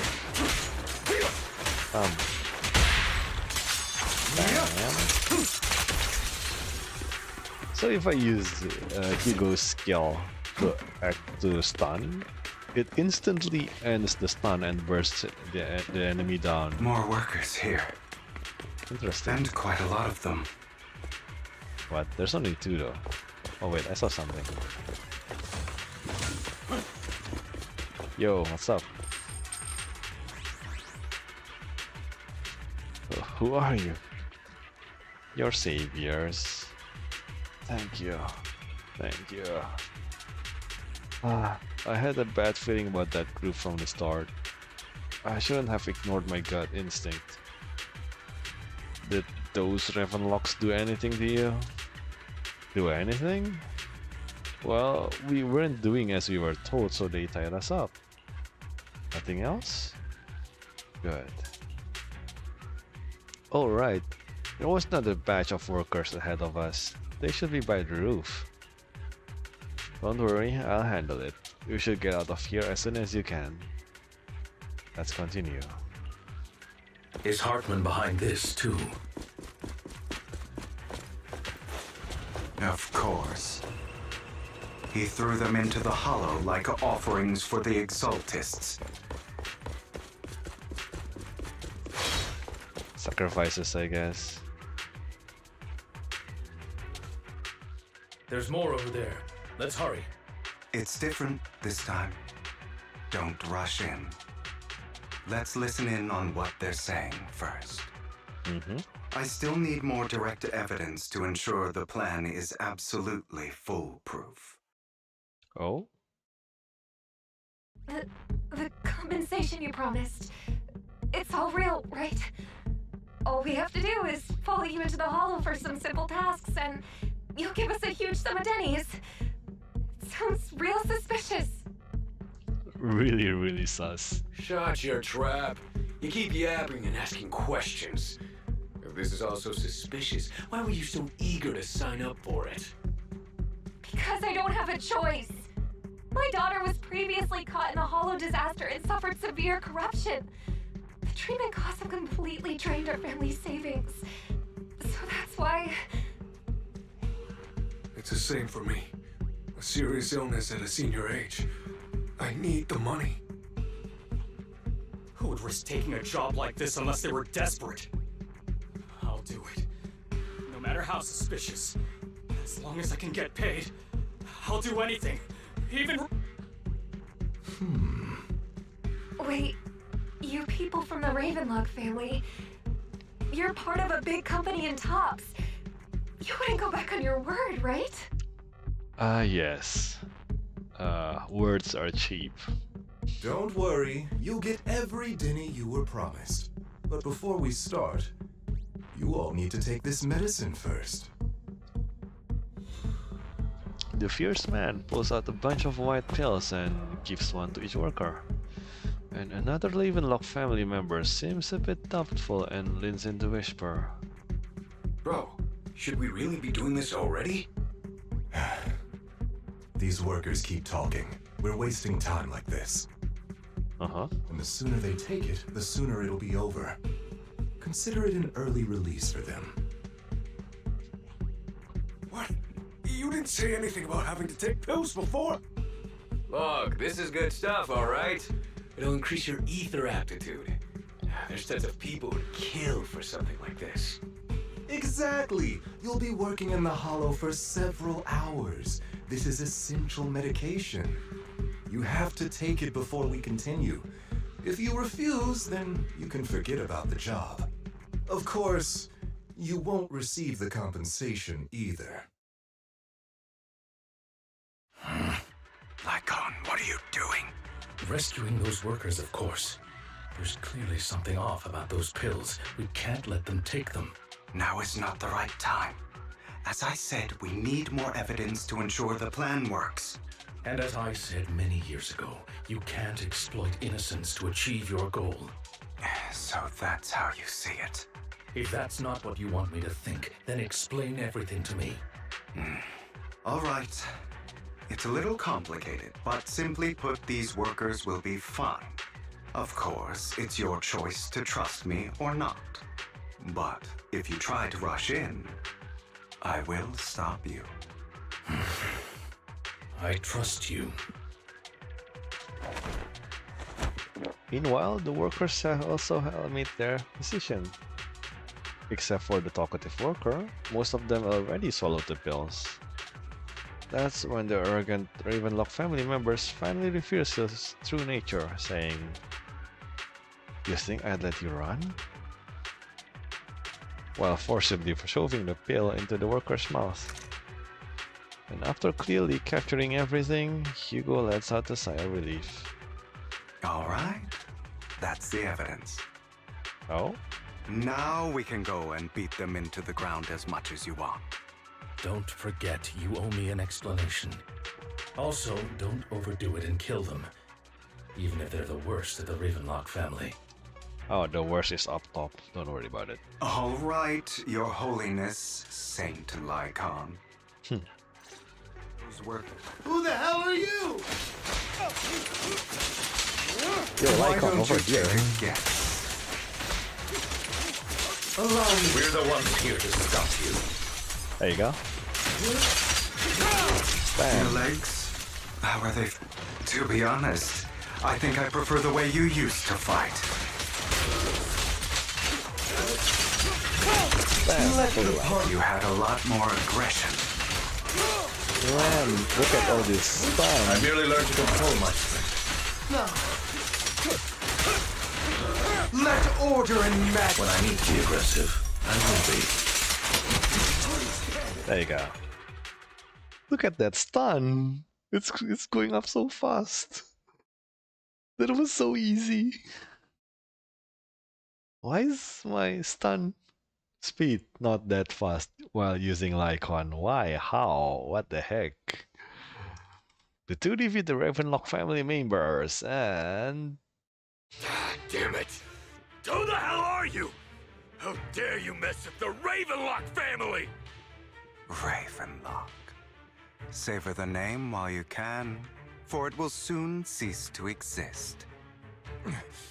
What's that supposed to mean? It means exactly what I said.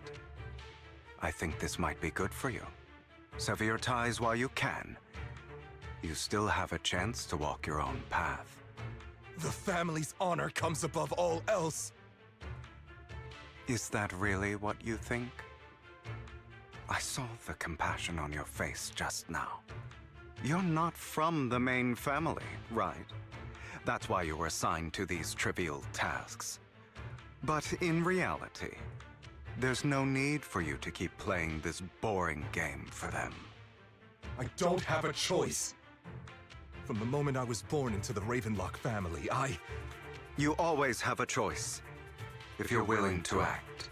All right, let's end the small talk here.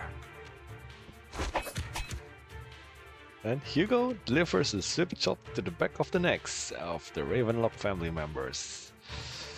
Action style. One shot, one kill. Don't worry, Lycon. I didn't hit them too hard, just enough to keep them quiet. How's that? My acting's pretty good, right?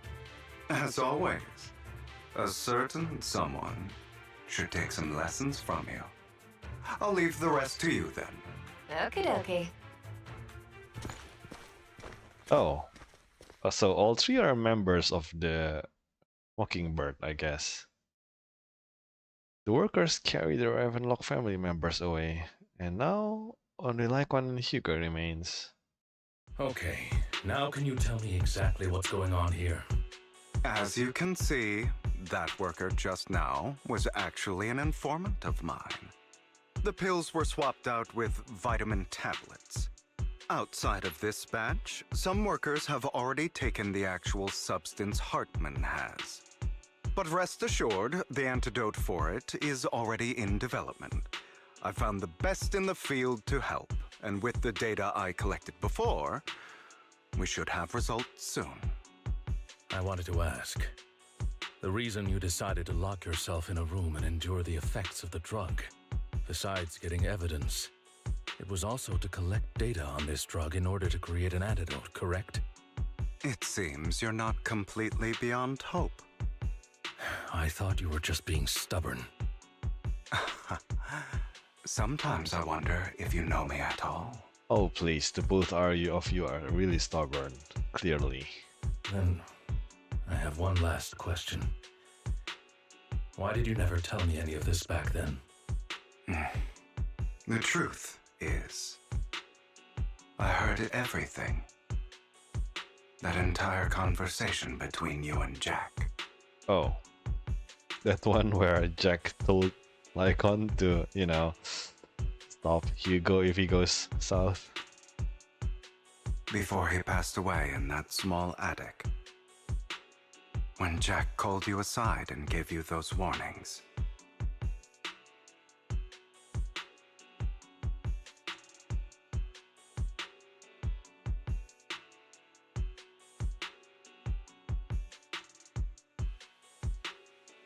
told me you might go down the wrong path.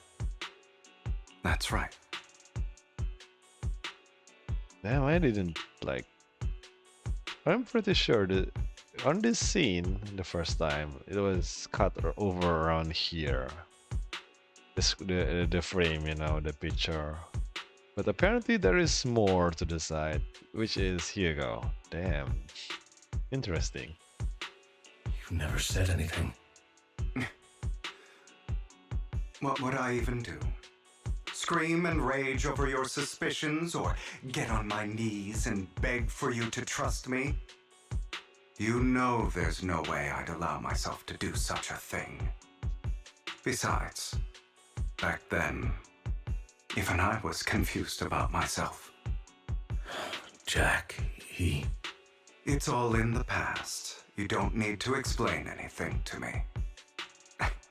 Enough. We should get going. If we're going to reminisce over the past, we should find a more suitable location. And time. And after leaving the hollow, the two arrive at a place with a nice scenery. Really? You two are just going to go on a date just like that? Icon. That incident back then. I didn't do it. Which one? It was a scheme Hartman devised to take over the family. It was Hartman who killed my father, too. I only discovered the truth long after the fact. Oh yeah, this we kind of found out during the flashback thing. He's finally coming clean though. I did indeed attack my father, and I thought he was dead. But he wasn't.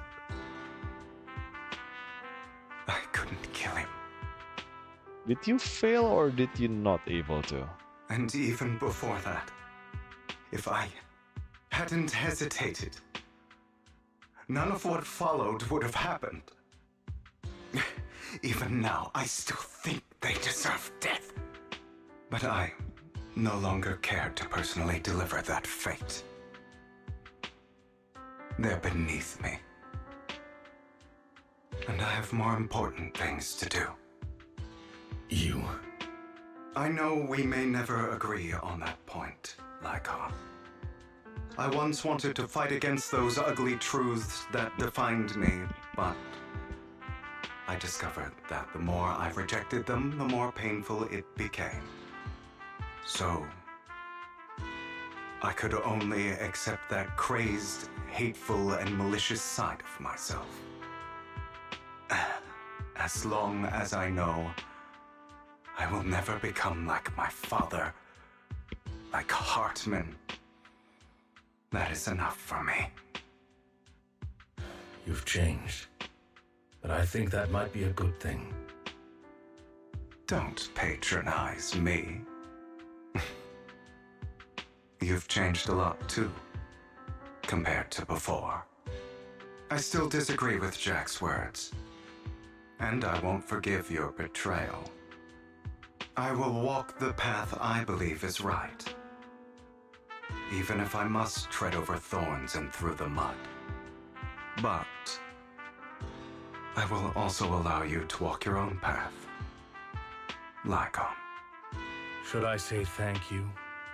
You're welcome. Come to think of it, we haven't talked about your legs and eye. It was just an accident, not your fault. I'm doing well now. I hope you are too. On the contrary, perhaps I should be the one apologizing. I misjudged you. They're actually talking like proper adults. Damn. I used to think you wanted power, that everything you did was for your own ambitions. I thought you wanted the power to pass judgment on all in this world like a god. I am a god. I am my own god. Or you could say that in this world, everyone is their own god. Indeed. There are many things that we are powerless to change. But there are also many choices we can make. Just as I said before, I am the only one who can kill me or save me. I'm glad you think that way. Let's go. I still have one last thing to do. To witness the end of Ravenlock. Exciting.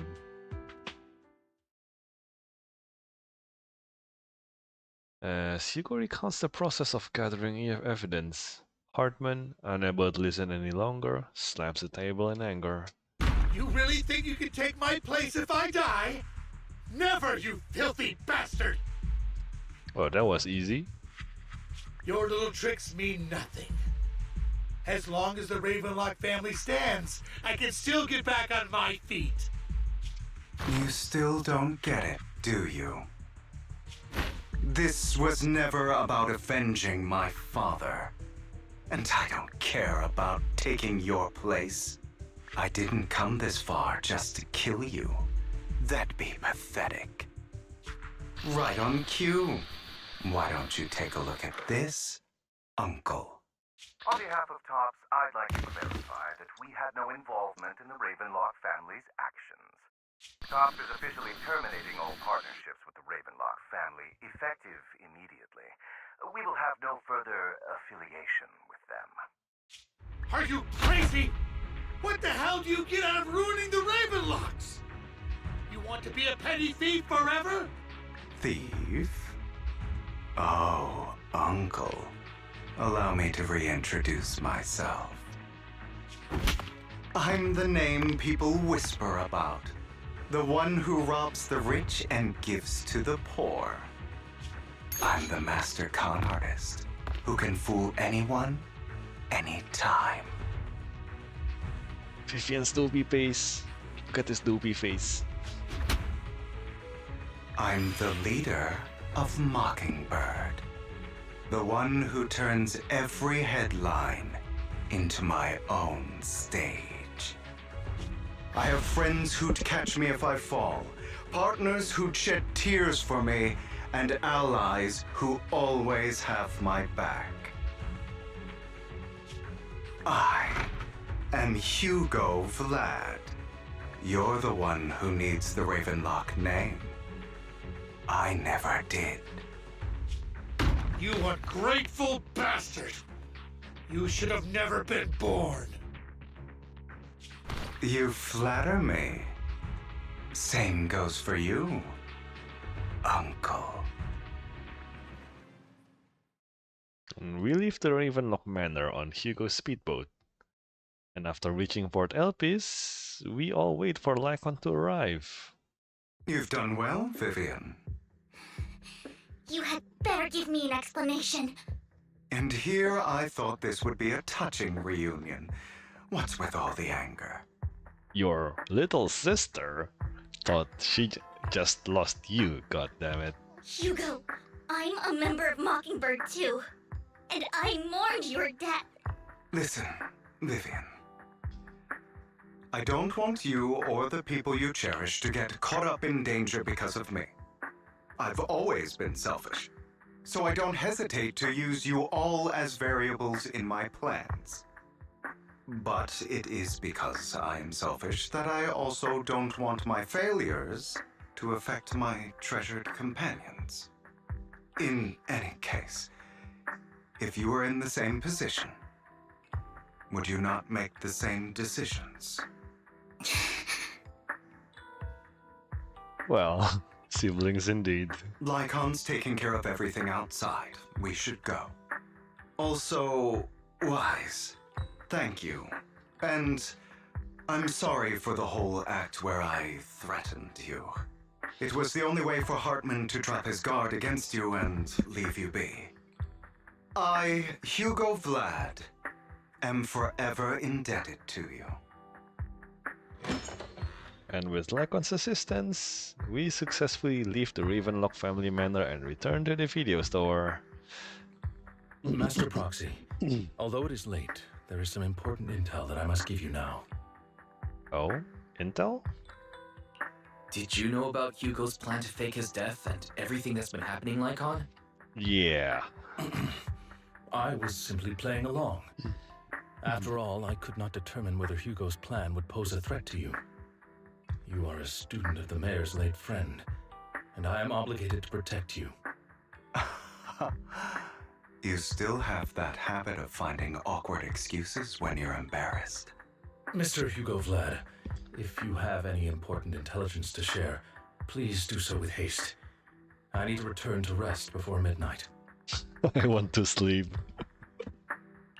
You two sure are, close.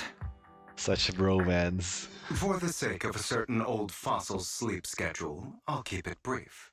I learned from Camille that Dina intends to embed the sacrifice core into the sacrifice. Apparently, it will make the sacrifice much stronger. Oh?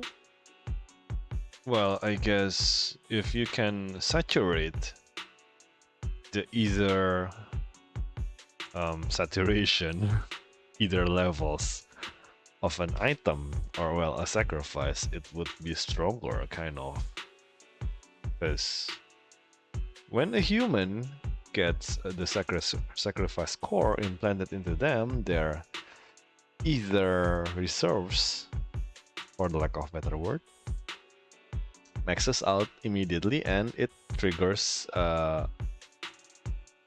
transformation, I guess, into a sacrifice. And then if you do it again, I guess it's like doubling up on the ether levels. But if you think about it, if a sacrifice core, let's just say that Hugo is the core. No, yeah, I guess let's just say Hugo is the core, right? Once his ether energy is jammed into ice, and once it fills up, right, it triggers a transformation into Mr. Fury here. But how many times can that be done? As in, if you think the sacrifice core as a battery or a power bank of ether energy, it's got shit ton of energy to give out, but how much is its limit actually? Considering the size, it's extremely saturated, right?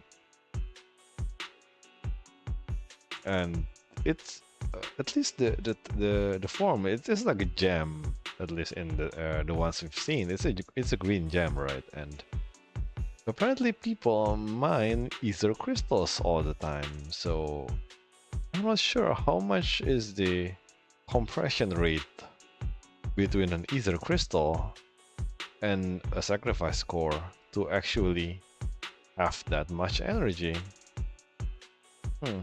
Sacrifices created this way will not retain their minds and will indiscriminately attack all living beings, including their creator.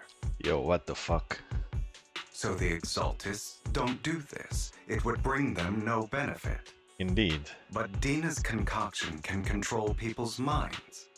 If a person takes the pill and is injected with the serum Landon left behind, the sacrifice would be under its creator's control. Is this tested?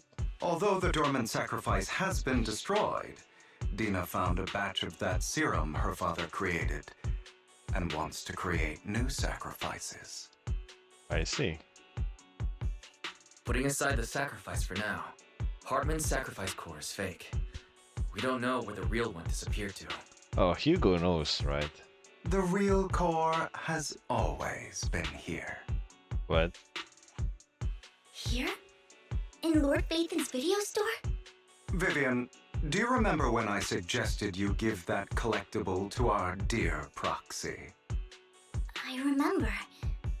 But that was just an ordinary pendant. And I've met the person who submitted it. She has absolutely no connection to the Exaltists. What? What? How about our dear proxy take out that pendant so we can take a look? And after finding the pendant sent by Vivian, Hugo takes it and gently presses the hidden clasp.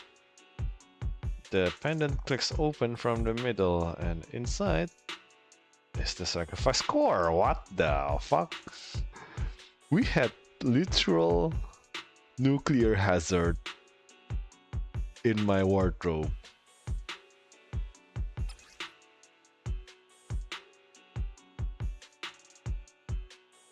Yo, what the fuck? And a collectible gifted by Vivian. It looks like an expensive and exquisite piece of art. And no one could have guessed it could be opened. Inside, it conceals the mysterious sacrifice core. Yo, what the fuck?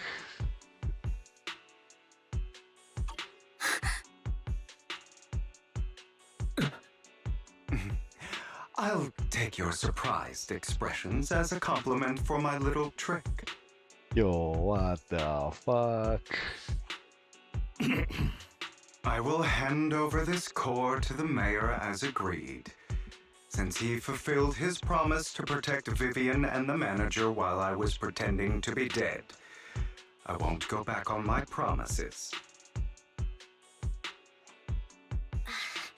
No wonder the mayor would promote rhetoric favorable to Mockingbird.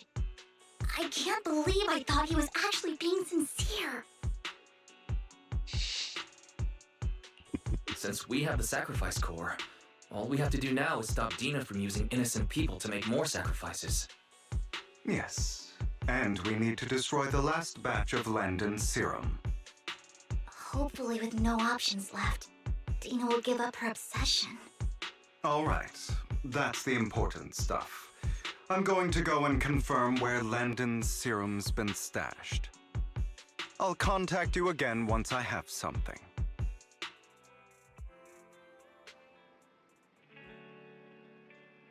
What's wrong, Lycon? Weren't you in a rush to get back and rest? You act like you're gonna turn into a werewolf after midnight or something. How are you feeling now?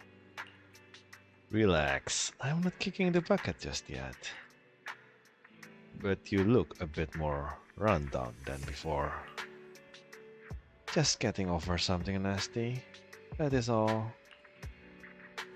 Risking your neck like that wasn't exactly smart. Maybe you should've. Icon, remember what I said back when I faked my death? For a permanent and absolute victory, we must endure the pain of cutting away rotten flesh, and persevere through the darkest hour before dawn. Not wrong, sure, but it was arrogant enough. Instead of playing God and picking who lives and or dies, I'd rather just do what I can do. Because at the end of the day, a person can only shape their own destiny, nothing more. You've really come a long way. Well, I appreciate the compliment. Hugo, you've got a lot of explaining to do. No more secrets. I'll lay it all out. Promise. And after a little chat, Lycon, Hugo, and Vivian say their goodbye and take off. And back in my room, we drift off to deep, nice sleep. And it's morning already, god damn it. Wise, Hugo sent a message earlier. There's new progress on the sacrifice situation. Holy shit, that was fast. They found a large patch of unused sacrifice serum. How the fuck? He wants us to be their guide.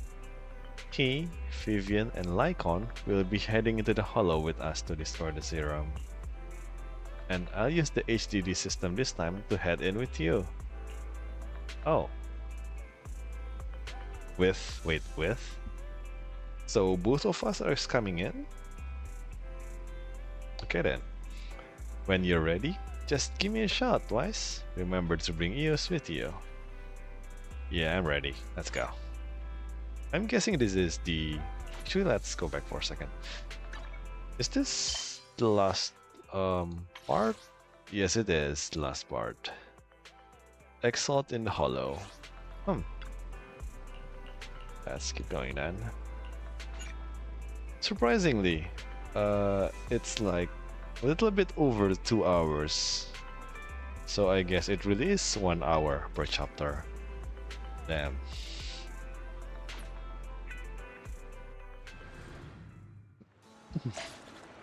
And where are we?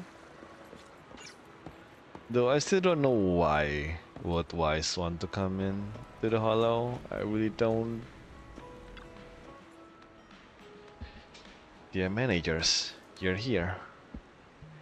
Having 2 Lord Phaetons leading the way for me, I must be the luckiest person alive. I see. Someone is cheerful. We'll be counting on you two, as, according to my intel, this is quite a large batch of serum.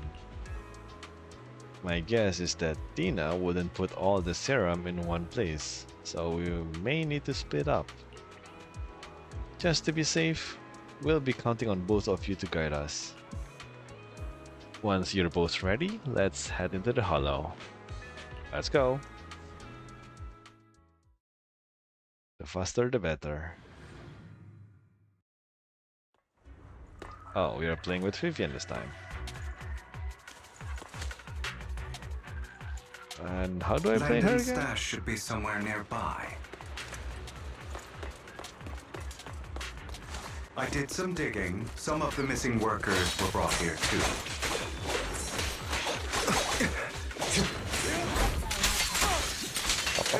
Dina's getting ready to make her move. Don't worry, we'll clear them out.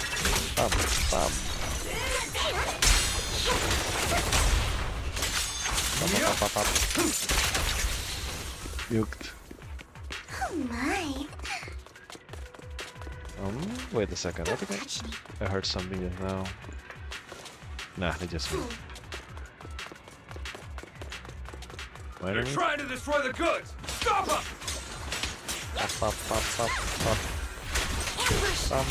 We need to take care of the guards first. At your service. Allow me to reap your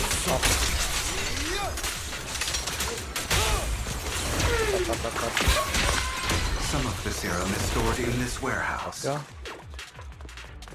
The first batch. Destroy them all.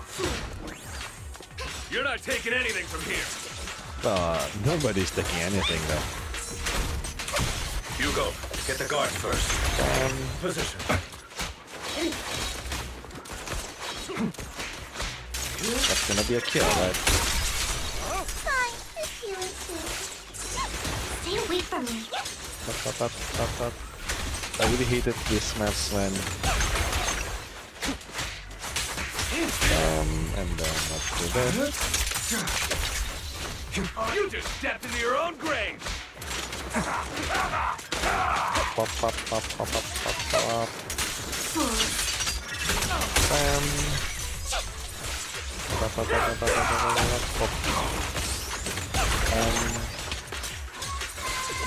Come over there to counter you. And I think this is an early drag. Yep. Flowers that bloom in the abyss. That's a big burst. Out of my way! Do that. Move it! Understood.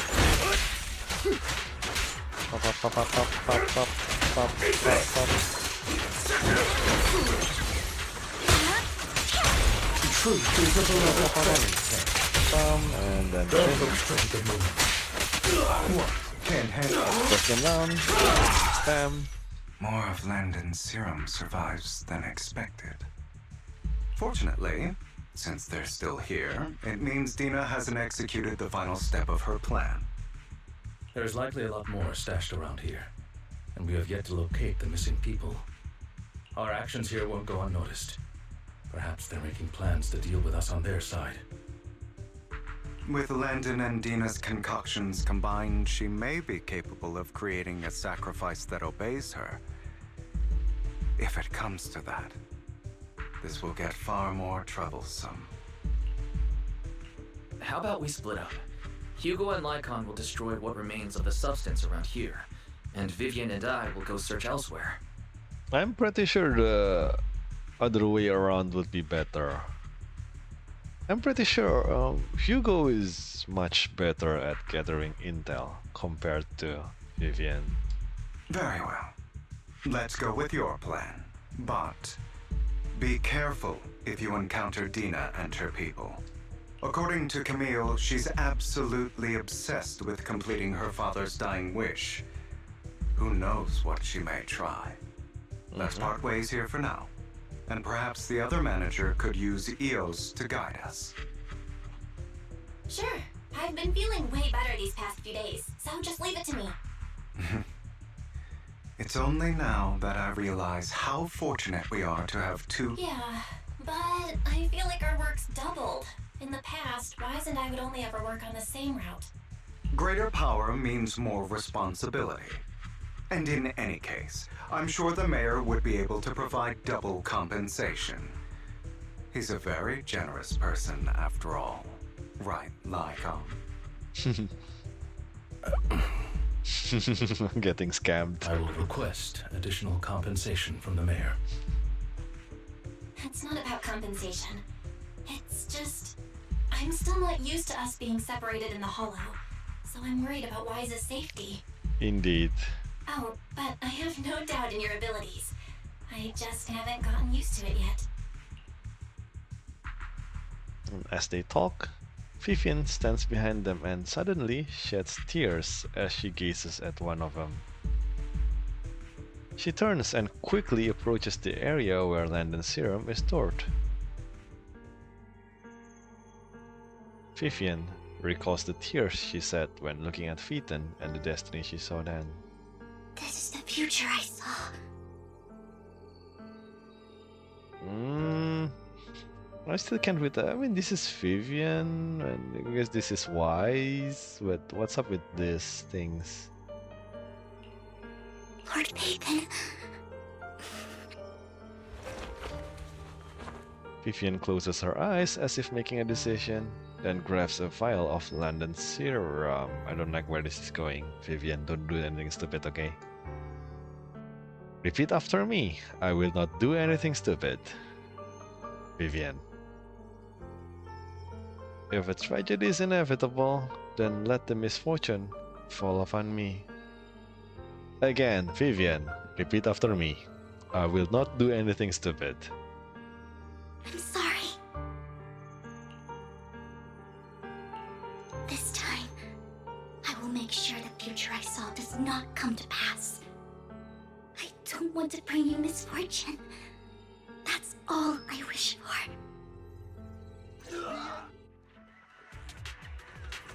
And now we are alone. This is terrible. Don't touch me. Leave this to me, Lord Phaeton. Pop, pop, pop, pop. You better not get my trust. Boom. Stop. Stop getting hit. Start dodging, come on. Look at this, my DPS just vanishes. Hugo is really strong, huh?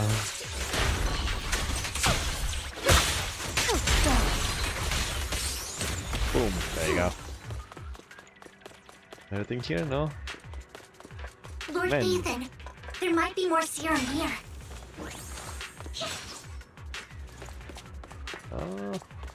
Hugo sure is strong, huh? How dare you steal from Lady Dina! I'll try to go easy on you. No promises. Don't touch me.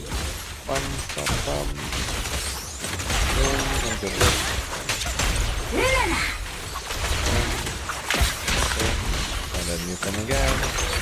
I'm still not sure how she's supposed to be playing. I'm guessing it's tied to her, you know, floaty thing. There are containers by the fissure. Check the side. Nothing here. There's got to be something inside. Let's try opening them. There is, Yo. What's up, man? We don't want the money anymore. Please, just let us go. I don't think I'm going to make it. Just end my pain, please. We are here to save you. Are there any other captives? There were, but they all turned into ethereals. So many ethereals. They're all dead. Please, just let us go. That girl never intended to let us live. My friends will get you out. We'll deal with this. Don't be afraid. You'll get out of this hollow alive. We promise. Really? Oh, thank goodness. Be careful. So many people were brought in with us. They're all ethereals now. Really, really scary ethereals. I can't even imagine what she's planning to do with such a massive horde of ethereals. People will die. Everyone will be killed by those ethereals. Hush, say no more. My friends will get you out. Leave the rest to us. And after contacting Hugo and Lycon, they quickly arrive. We eventually decide to have them first take the civilians to a safe place. Again, while Vivian and you continue to search for any overworked serum or victims. This makes zero sense again. Vivian and Wise. Wise is totally not a combatant. And Vivian is clearly not as strong as Hugo or Lycon. So really there is no reason to divert your firepower for an escort mission. But then again, you know, escort missions, the more hands on deck, the better, but I don't know. Shortly after they leave, a familiar voice comes. It must have been tough for you to find this place. Well, that was fast. Vivian, if you had stayed out of it, I wouldn't be so eager to get rid of you. What's up, Bish? Those people have been taken to safety. You're all out of options. They're just mere test subjects. So what if they get away? There will always be people consumed by greed, and therefore, they will come willingly to me. In any case, what are a few sacrifices in comparison to the completion of Father's grand ambition? Dina, you deceived those people. They didn't come willingly to you. You tricked them, just like Landon did back then. Deceived? Father gave hope to those who had everything taken from them by the Hollows. Vivian, you once rejoiced at the hope Father offered you, too. Before Father took you in, you were no more than an omen of disaster that no one wanted. It was Father who gave you shelter and a purpose for existing. Suddenly I'm curious. Like, if you think about it, Vivian's seeing disasters, right? So, as long as she's sticking out with people who are prone to disasters, she would keep seeing things. So, what happens if she's just adopted to a regular family, like office workers or something like that? Would she continue to see things? I mean, if you really think about it, there are gajillions of people, normal people out there, and most of us, people, humans, like, we live a very uneventful life, right? Some may get into accidents, others may get sick, but the chances of it happening is kind of low in general sense. So I do have to wonder if Vivian getting the moniker of being a troublemaker or an omen of disaster, is it because she's being stuck on a compromising position, you know? Maybe. Because if your life is really literally uneventful, maybe the omens she sees, like maybe you stubbing your toe at the corner of a cardboard. I mean, that's how bad as it could get me, right? Or worst case, you get sick. I mean, people get sick all the time. I don't know. Vivian seems like a victim of circumstances here. Do you remember the first time you bestowed a blessing under Father's guidance? How did you feel when that person looked at you with adoration and gratefulness? That was the first time you felt hope. Like your existence had a purpose, right? Don't forget that it was Father who, through what you call deception, gave you hope. And you, what have you done? You basked in Father's attention and everyone's adoration, only to destroy everything. Do you think that by leaving the Exaltists, those people will live better lives? Of course not. Those who suffered under the Hollows will only continue on as walking corpses, without the hope Father gave them. Do you really think you're some sort of savior, Vivian? In the end, you're just an ungrateful brat who brings misfortune to those around her. It was you who destroyed everyone's hope. Not everyone wants to live in false hope, Dina. You say it's because of greed that people willingly become your sacrifices. Perhaps those people aren't entirely virtuous. But that greed is just wanting to live a better life beyond the Hollows. What you and Landon have done was never about giving people hope, but exploiting it. Stop lying to yourself. Deep down, you know what Landon did was cruel. No. Back then, when Landon wanted to inject you with the serum, the fear in your face was as plain as day. I saw it all clearly. If all of this is as righteous as you claim, then why did you make such an expression, Dina? Don't look at me with such pity! Father did nothing wrong. All of this is to make something of the Hollows other than disaster. That's everyone's only hope. Or is it? Tina, it's not too late to stop. Stop living in this lie. You know what would happen if a sacrifice loses control and escapes the Hollow. It's not the Hollows that are to blame for those people's deaths, but the hope you keep talking about. That will cause more despair and claim more lives. That is merely the necessary sacrifice to accomplish a greater goal. No one deserves to be a sacrifice. Your hypocritical magnanimity disgusts me. I can always go and get more test subjects if they've escaped. And I will be able to replicate Father's serum with enough time. With you gone, I'll be able to complete Father's gift to the Creator and fulfill his last wish. Camille, release the failed subjects. Lady Dina. Oh, you were there. I thought you were just gone. Camille, are you going to do what you did before? You keep saying you'll follow the Creator, but it's all lies.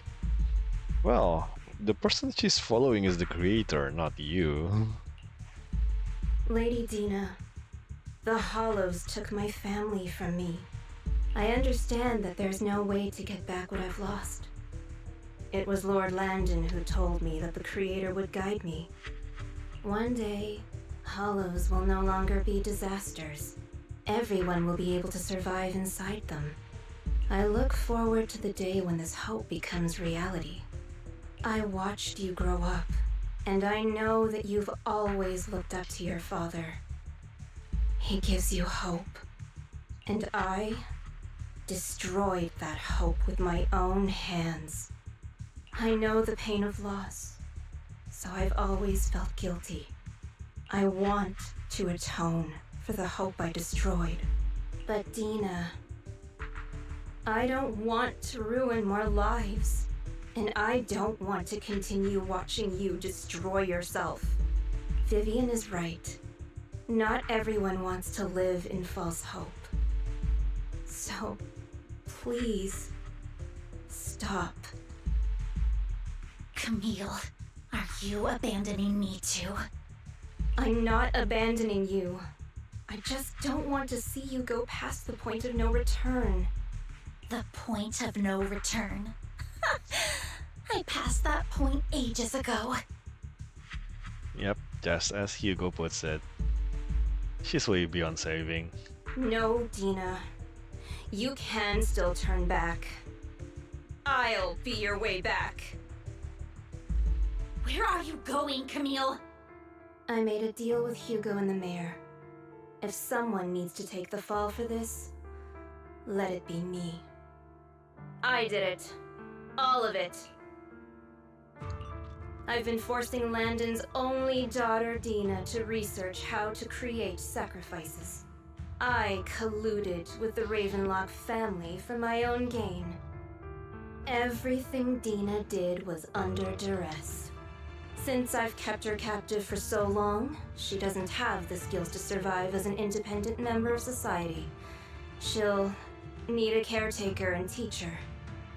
Someone who will look after her and educate her. No! I refuse, Camille! I refuse to accept this! Dina, I'm going to dispose of those failed subjects. I won't allow it! You'll die! I won't allow it! You can't leave me. I command you! You've always followed my orders, and you will follow them now! It wasn't your orders that I've been following. My younger sister, who was stolen from me by the Hollows, also had such beautiful red hair. When Landon told me the Creator could bring me hope, you were standing there, right behind him. I was certain, then and there, that this was the hope the Creator had given me. Start over, Dina. You still have so long, so much time. You'll make friends, find people who love you, and make many beautiful memories. That's not what I want! Camille, you're not allowed to die! I won't allow it! I won't allow it! Goodbye, Dina. Hmm? And I'm sorry, Vivian. I'll leave the rest to you. Yo, what the fuck just happened? Camille resolutely walks like the fisher. And as Dina stares after her disappearing figure, after a moment she also walks forward. Vivian is about to stop her, but Dina uses the controls to open a container door. An easy reel switch out, blocking the path. Take out these ethereals first. Hey now. We can't let Camille's efforts go to waste. Up, up, up, up, up.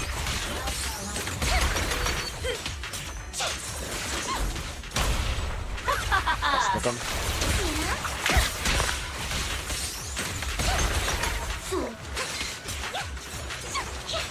Oh, come on.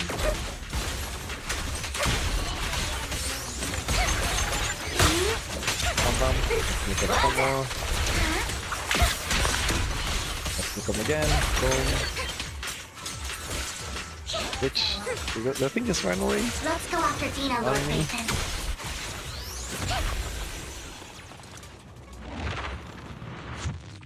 That shit just ran away from me. Yo, what the fuck happened? And Camille is dead. Are you satisfied now, Vivian? You were the one who brought yourself to this point. You're saying this is all my fault? Losing my father, losing Camille. I wish you had never come into my life. At first, when Father brought you home, I was happy. There are so many Exaltists. Your father never allowed me to get too close with any of them. I never had any friends either. But when Father brought you back, he told me to take good care of you. That you were my first friend. I was also so happy the first time you took my place in helping Father select a person to receive the blessing. Because it meant you were different from all those other people. You could stay with me. But soon, I grew jealous. You took the attention that should have belonged to me. You even took Father's love from me. It's only because of my ability that Landon... I know, but... Vivian, jealousy is something you cannot control. She's actually admitting it. Of course.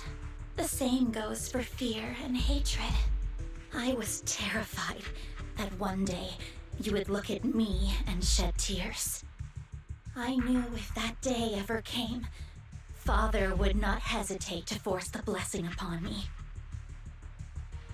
And when that day did come, I hated you for causing my father's death. Tina, you knew everything about what happened back then, so why are you still defending Landon? And why didn't you tell me back then? If I had known earlier, maybe I could have found a way. Because it's the only thing that makes me more special than you, no? It proves I had Father's trust. I was more useful to him. Vivian, you said you wandered without a home ever since you were young, hated by anyone you encountered. You were happy to gain recognition from everyone and help Father when you were among the Exaltists. But in the end, you discovered you were being used, so you felt betrayed and hurt. Then, what about me? All I ever had was my father. I've never known a life outside of the Exaltists. Ever since I was young, my only purpose was to help Father select who was to be blessed. The only purpose I had was my father and the Exaltists. I've never been taught anything else, Vivian. It is what little value I have, and have ever had. In the end, you took even that from me, and completely destroyed it. You think you're doing good and fighting evil. You've only managed to affect a small part of your world. But have you ever wondered if maybe that's all there is to my world? I never wanted to hurt you. You were also my first friend. And that's why I wanted to save you back then. Save me? You and Camille all talk about saving me. Why don't you understand? To me, loss is so much more painful than death. Tina, you can start over. Everything Camille did was so you could live on. Let's leave the Hollow together. There are so many amazing places in New Eridu. This time, I'll take care of you. I've also met so many amazing people. I'm sure they'll love you too. Okay, Tina? Vivian, I can't forgive you. And I don't want to forgive you. I have nothing left. If what little hatred I do still harbor were taken from me, well, I refuse to be so pitiful. Oh, she's like self-destructing right now. Well, if you have nothing left, that means all you can do now is gain, you know? I won't apologize, Vivian. Dina closes her eyes and injects a vial of the serum with her own arm. God fucking damn it. And soon, either crystals appear on her body, a sign of corruption. I don't want to hate myself, so I can only hate you for killing my father, and hate Camille for leaving me. That's just the kind of person I am. Hateful and despicable. I refuse to owe anyone anything. I refuse to feel regret. I won't. Vivian, I will keep hating you. I will take all who are precious to you. I will also hate Camille, so I won't do as she wished and start a new life. Yo, what the fuck is this shit? Face gone, boobs still there. Really twitchy. And is it me or is Vivian? No, never mind. I thought she was looking away. Really though, yo, what the fuck, lady? Vivian, if you had never existed, if I had never, you would be. Lord Phaethon, please do not interfere. Yeah, not like I can. She was my first friend. I'm going to bid her farewell. You need to realize, why is this in combat ready, right? Yo, this is the new one. Really muscular for the... Dina, pain will be over. Lord Phaethon, don't come any closer!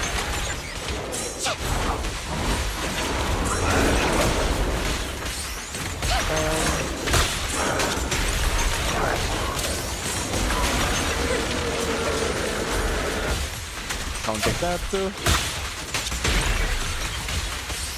Boom. Counter this too. What's this?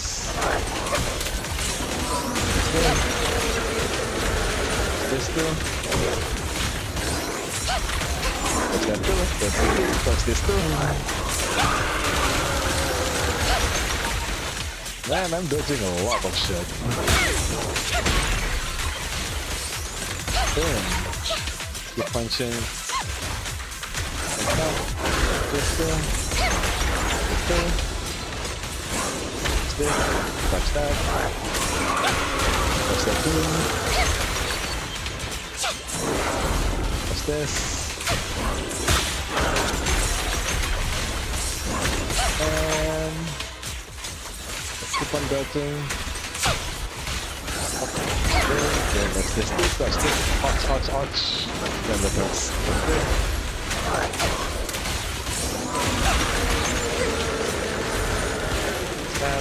I love that beam thing. This, that's that. This too. That too. That's this. That's this. That's that. The skill. There you go. Don't waste my time. Don't you know? Take my trust serving look. Maybe it's a kill?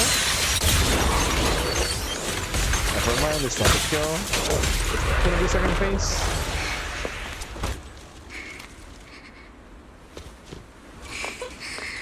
Vivian, behind you!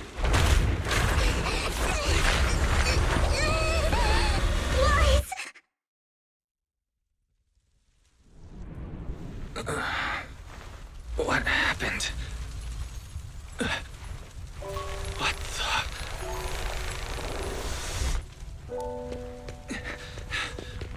Vivian!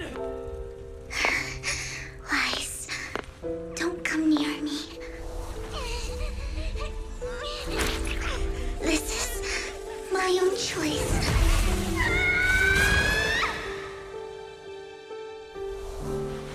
I will change the fate I saw. Vivian! I just want you to remember me when I looked my best. Vivian!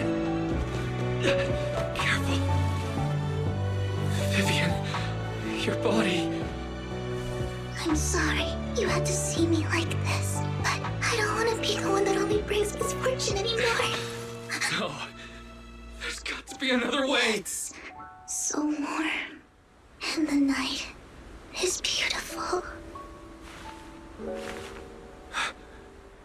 Vivian?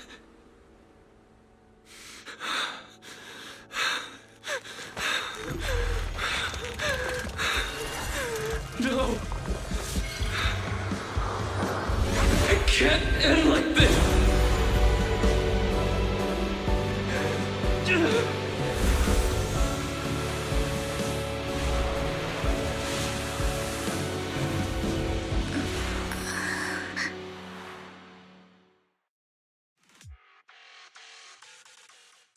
Yo, what the fuck? Yo, what did you, what? Okay, so we didn't confirm, rather than that, so like Vivian didn't confirm the kill. She got caught unprepared. Didn't tank the beam, and in an attempt to save Wise at the very least, he did something stupid, aka jamming the solution thing, the serum, into her body, letting her have a burst of power to finish up the boss. And I guess she tried to just went poof on us. Except that somehow, some way, Wise found her, and huggy huggy happened, and then bling bling, and then boom whoosh, and then that quantum logo on Wise's eyes. Yo, what the fuck?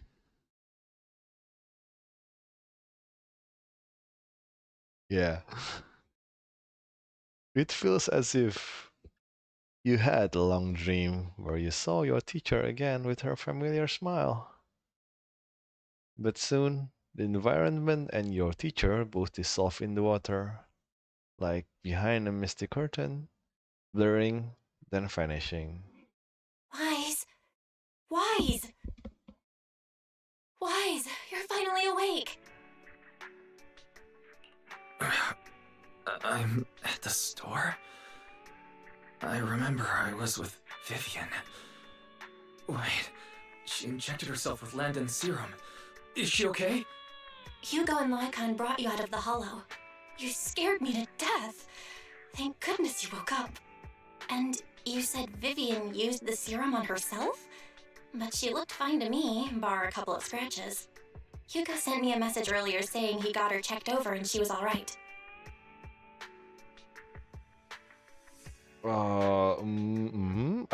But the arm drop, I thought, did she just only faint? Do you remember what happened?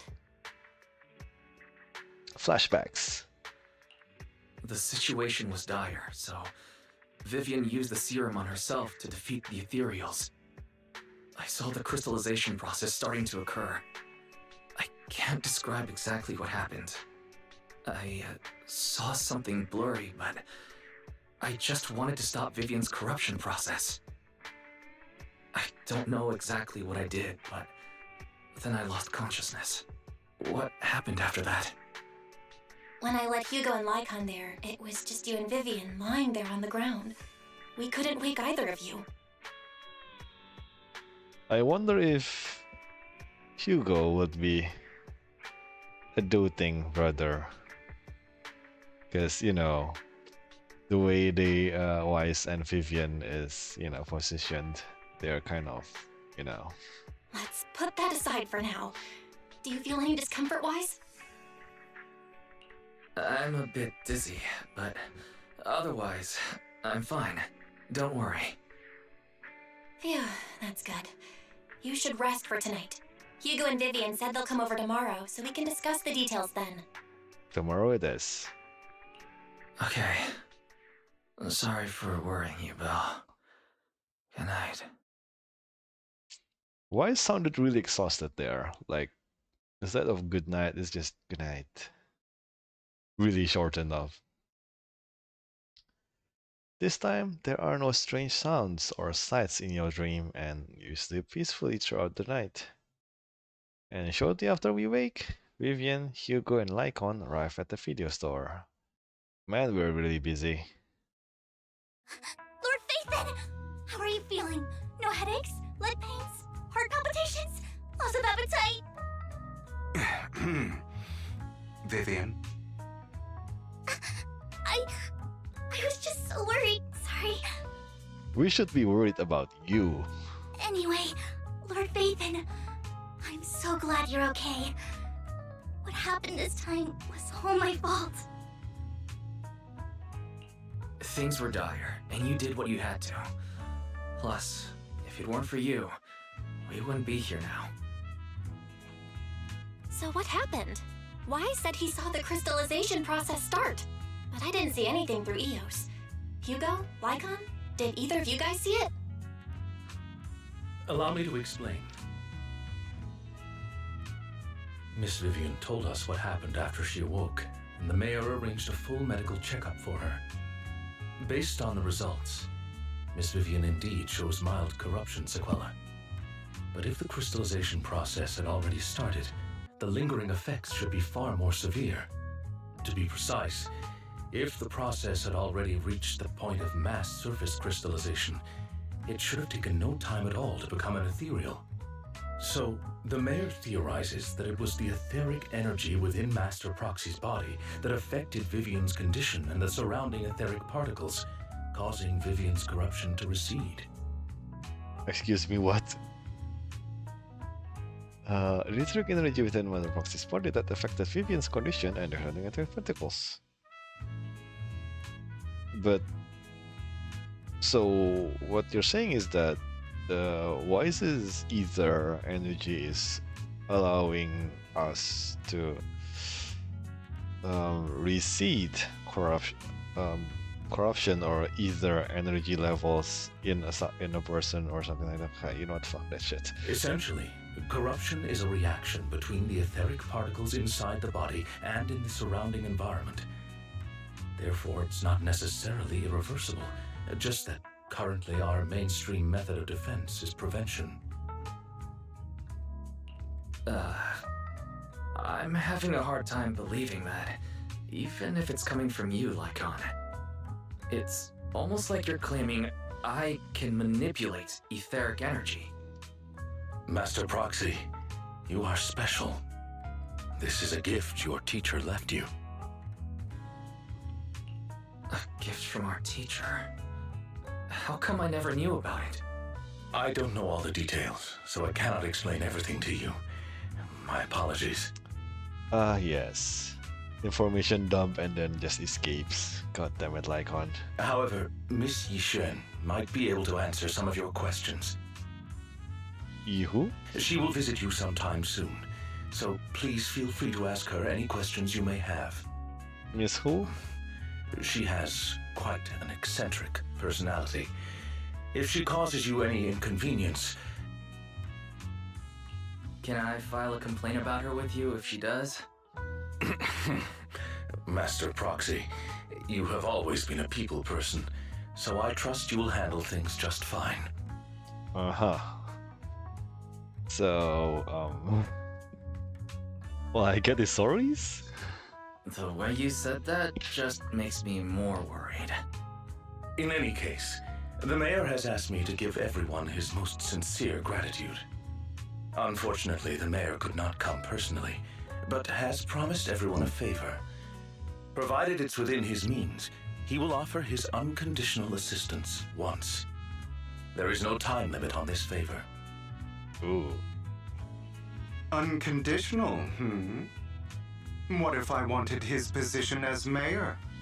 If that is what you desire, then the mayor and his subordinates will be first in line to vote for you in the next election.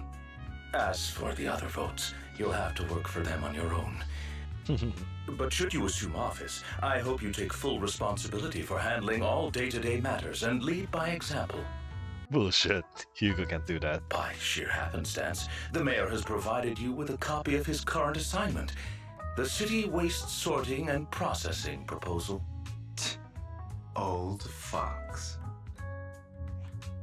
Well, can I request Lord Phaethon's... What? The mayor imagined you might ask. I have prepared all the necessary documents, and the ceremony expenses will be covered by the mayor as a gift. As long as Master Proxy agrees, we can sign and process the documents immediately. What ceremony? But this matter requires mutual consent and cannot involve coercion, confinement, or one party's lack of consciousness. Yo, what the fuck? Stop! I would never do that to Lord Phaethon! Yo, Vivian, what the fuck did you ask for? Probably. Yo, Vivian. At least not today. Vivian? As for you, Master Proxies, the mayor has some sense of what you desire. That said, he hopes you might speak with Miss Yixuan first before you decide the timing of that favor. Hugo and Lycon are still bickering, and Vivian sits to one side, eager and anticipatory. As always, you can smell the aroma of noodles from the neighboring noodle stop and hear snippets of Elvis music from her store. Thank goodness, time goes on. But there will always be friends by your side. And after eating, Hugo, Lycon, and Vivian take their leave. Alright, there goes the storm. Why, is you feeling alright? But Lycon talked about controlling ether particles. He said it was a gift from our teacher. I keep thinking about it. I feel like something insane is going to happen. Pretty sure it's already happening. Oh, no, I can't think about this right now. You only just recovered, Wise. You should get some rest. We'll talk about this later. Sleep it is then. Actually, where's that Yixuan person? He's supposed to be coming over today, right? Huh. I guess it's not today. Next chapter or something. Thinking back on it, a lot of things has happened recently. But can I really control its relic energy? Probably not. If this is a gift our teacher left for us, then doesn't that prove that her research was focused on mitigating the damage Hollows have on humanity? Perhaps this can serve as evidence that she was innocent. Well, if your ability is to manipulate, on the upside, if you can make it recede, then it is a plus, but if you can also amplify it, then it could be a terrifying thing. I mean, think about it. It's in the middle of the city and then you just turn someone ethereal. That doesn't sound good, is it? Well, it doesn't feel like you have any special powers. And our thoughts are all jumbled together and your mind feels heavier and heavier and you drift off without noticing it. And it's morning. And there's all 5 parts, really. A single roll. Really now. Oh well. I wonder if this is the last of the season 1 epilogue, because you know, if the main story ended here, I guess everything here, okay, the Hugo and the Vivian part are both done. We should be coming into season 2 in a bit. And the Eridu continues to coexist with sacrifices, and neither daily life nor hidden crisis ever cease. New stories and the distant horizons are surely exciting, but one should also cherish each passing day, present or past. One day, they'll become memories worth holding into. And wait, there's still more? I thought we were done with the... Yo, Belle, what's up? What do you need me for? Why is someone calling herself Yixuan? Oh, there's the person who was supposed to be coming yesterday. Someone calling herself Yiswan is here for you. She's dressed like one of those masters of the mystic arts from those movies. Do you know her? Apparently I do. I do. She saved Vivian and me when we encountered some ethereals in the Hollow once. Well, do you remember what the mayor said before? That he'd bring in a Void Hunter rank special investigator to help us adjust our ether aptitude? Yisuan is that investigator. Oh, right. I see. No wonder she has such a unique presence. According to her, we have good feng shui, and motherfucker, feng shui here. And 6th Street is geometrically blessed and a good place to live too. That makes sense. Oh, come on. Really? Of course, she looked so serious. It didn't sound like just empty flattery. You weren't here when she came in earlier. I asked if she wanted to stay and wait, but she said she wanted to take a look around and you could talk once you were free. If you have time now, you should go find her, Wise. I see. God damn it, I can't even escape feng shui in this place. Oh, she's right outside. Yo, lady.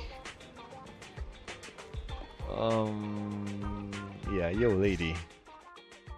I did not expect that such a spiritual entity would exist here. It appears this street is a geomantic gem. What? Hello, this is Howl. A spiritual entity? His name is Howl, and I guess you could count him as a neighbor of mine. Is there anything special about him? No, I was simply a bit surprised.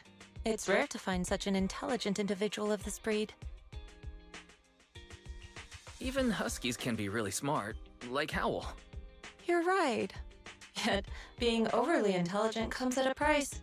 It must stay here for prolonged periods of time, parted from its owner and unable to move about freely. Both a blessing and a curse. I see. However, it seems quite happy. We've strayed a bit off topic. Since you're back, let's discuss our partnership. You know, we can start with self-introduction. And Yiswan. Yeah, it's Yiswan. X is read as S, so Yiswan. Yeah. Gently pets Howl's head. Stuffs a few pennies into his money pouch, and then you return to the video store. Nice job. Good air circulation, excellent layout. Very suitable for a business. Is it? I really doubt it. Your bamboo here are also very energetic. It seems your fortune is good when it comes to wealth. Huh.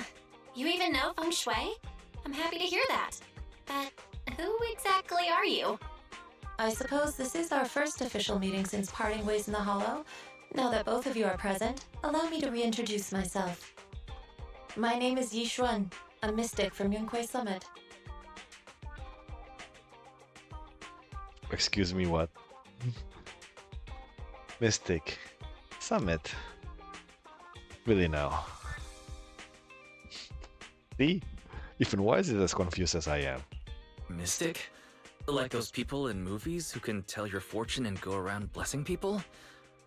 This is my first time meeting one in real life. But what's Yunquei Summit? Any details you can give? Just an ordinary sect of the mystic arts. Our disciples travel all across New Eridu and sometimes collaborate with authorities. Authorities? Currently, I'm affiliated with the Hollow Investigative Association. Right now, however, I'm here to discuss a partnership in the name of the Mayflowers. Uh-huh. So, what sort of partnership are we talking about? Advertising? I've reviewed the documents provided by the Mayflowers. You previously underwent an implant surgery. After recent adjustments, abnormalities occurred. These abnormalities bear resemblance to the craft practiced by us at Yunquei Summit. What? If you are willing, I can teach you how to better control your abilities. What? Better control my abilities. That sounds great, but there's no such thing as a free lunch. Since you're willing to teach us your craft, Shifu, you must want something in return, right? Belle, your movie lingo is kind of leaking out. That's right. Mayflower will have you join me for some investigations. Looking at my divination results, this will be a complicated and very likely dangerous matter. Oh gee, thank you, even more danger. He's still going over the details, but should have more information for you soon. You can wait until then to decide. Uh-huh. Let's leave it at that. The weather is nice today, perfect for going out. I just happen to need to head to a nearby store to collect something. If you're free, how about coming with me? We have a long path ahead of us, so it would be good to take the opportunity to learn more about each other's ways and methods. Okay. Sounds good. Then let's go. Yishan Shifu, where's the store? It's at Limina Square. It's called Puyen. Puyen? Hmm? I know that store, but hasn't it been closed for ages now? Is that okay? It matters not. Whatever the situation, let's head over first. It's been ages since I last come to Yannis Quarter. I'd like to take a look around. Just tell me when you're heading to Limina Square. We can meet up there. And she nods a goodbye and leaves. You know, we could have just gone together. Limina Square it is. Oh, teleport.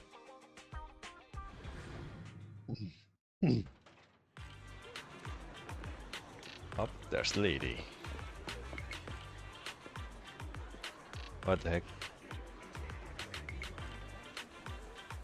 And there's already a whole bunch of person crowding her. Yo, what's up, lady? Please help me check my fortune! Here's my palm. Look, doesn't this thick wealth line mean I'm about to strike it rich? I've looked it over and your fortune is decent. Huh? You barely looked at it, and you're already done? You have good fortune. What? You don't believe me? I do. Thank you so much. Next, it's my turn. Hey, wait, hey, quit cutting in line. So this is where you were. Who are all these people? You're here, Wise? I decided to take a break. I didn't expect so many people to come seeking my divination services. Don't worry, I need no more than a simple spell to solve this matter. And facing the crowd, Yisuan remains calm and composed and says, Fortune-telling services is 10,000 dennies per session. That's fucking expensive. In an instant, the people standing in line all flee in the fear, scattering in all directions. That's fucking expensive. All gone? Good. It seems the Banish Wealth and Desire spell is still effective. Yo, what the fuck? Banish Wealth and Desire? That's a spell? This isn't the kind of craft you said you were going to teach us, is it? Our video store has a business license, and we'd get complaints if we charged unfair rates. Of course not. This is just a trick to deal with trouble. I'll take my time showing you the true craft of Yunkwai Summit. For now, let's find that shop. Uh-huh. And nah. Nah. Uh-huh. And an. Hin. What help? I am no immortal, just a normal mystic. I don't know about this, sir. However, it appears you're in quite a pickle. And nah. And no.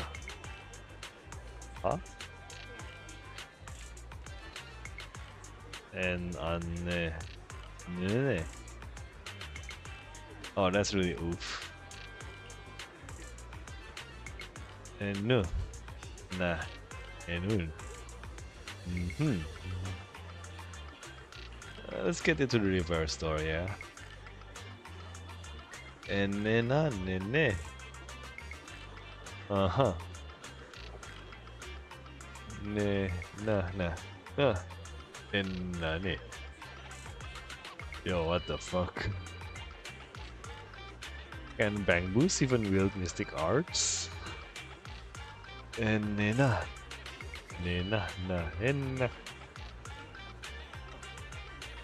Yo, what the fuck? I'm really getting unsure as to what the fuck is a Bang Boo. So you wish to use the mystic arts as a cover to convince it to get the repairs. It shouldn't be difficult. Wise, do you know any place nearby that does repairs? Let's check, and there's no need for that. I can check it over first. If there's no major hardware issues, I can do some debugging and adjustments. Very well. And ne.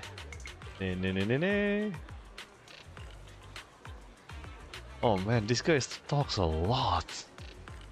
And ne.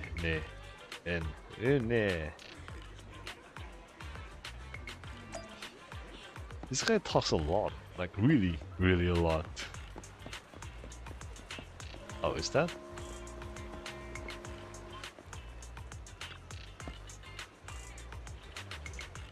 And ne. And nena, ne. And ne. And ne. Oh no, that spell. Yeah, okay, sure, whatever. And none. And none. And nanu. Yes, however, in order to walk the path of a mystic, you must have an inner talent for it. Please allow your senior brother on the path of mysticism to check you over. And nah. Ne. Really? And no. Nana. Ne nahin. What the fuck? Calm down now, let me check your parts first. And no.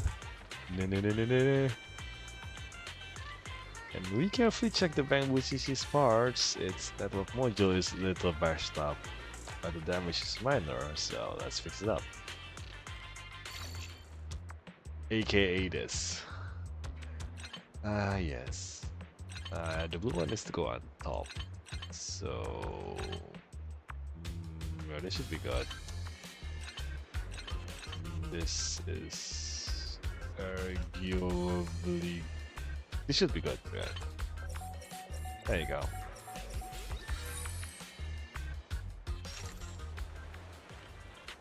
And great, all repaired. How do you feel? And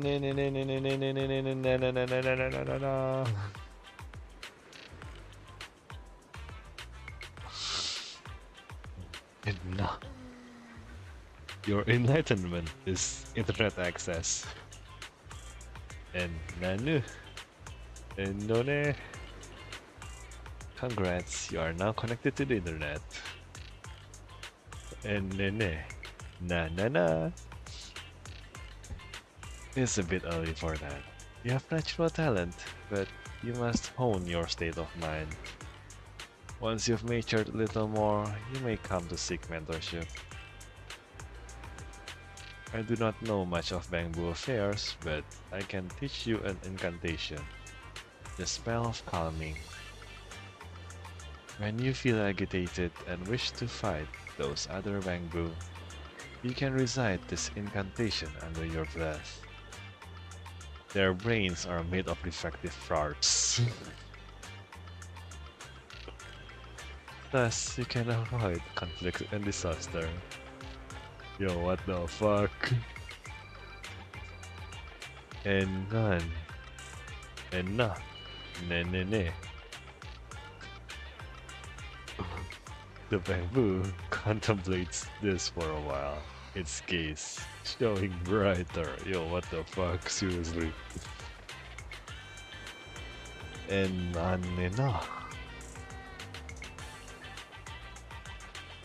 And na. You're welcome. Though one should not get into fights if possible. If you must, be sure to win the fight. Understand? Nena.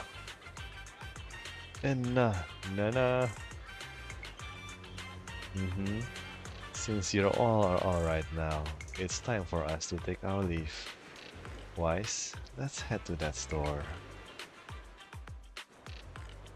Yishuan Shifu, the store is right up ahead. Uh-huh. Yes, this is the place.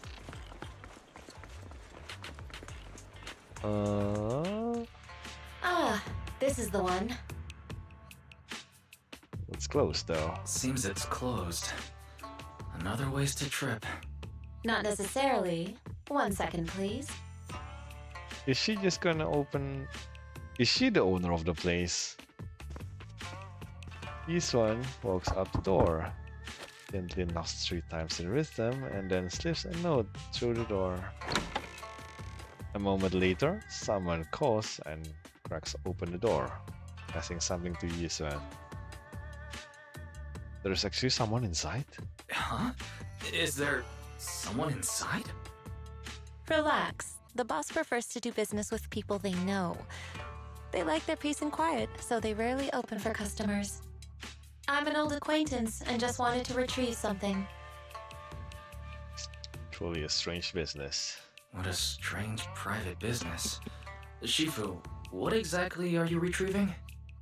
Just some things needed for our future investigations. You'll know in time. That's how. Really? Shifu, I feel like you're always so mysterious. Rest assured, I'm not hiding anything from you. It's simply because the correct time has not yet arrived, so there's no need to rush. Since we've already obtained what we came for, let's part ways here. Really? There will be plenty of time in the future. We will certainly meet again. I thought we were supposed to be talking about business.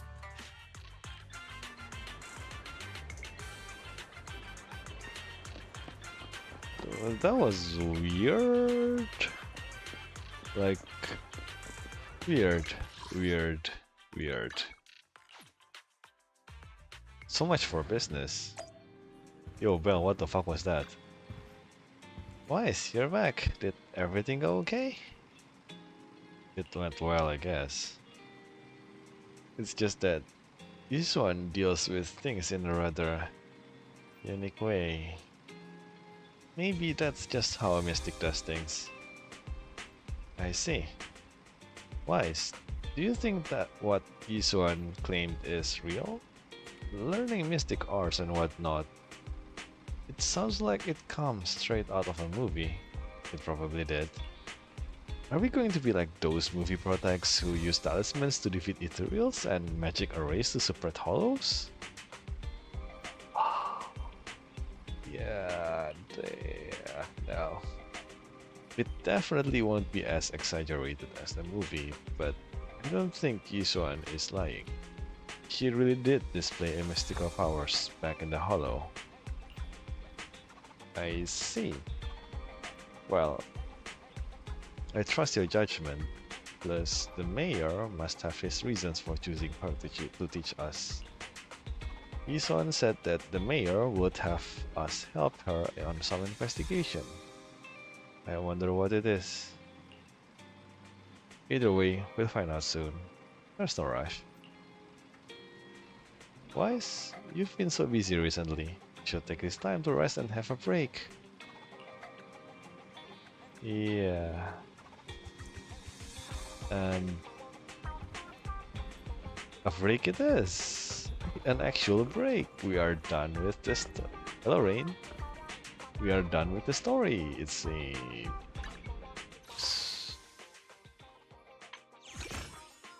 Yep.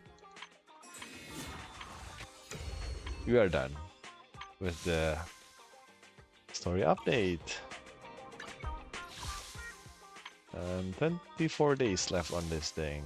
I got time. I can do this calmly and slowly. As long as it's not too slow that I had to do it on the last day. Oh man, my track record is terrible. But yeah, that is the end of everything, and again, I'm pretty sure after this is probably gonna be season 2. Because we already have 2 season 1 epilogues. Like, I don't even know why are there so many epilogues.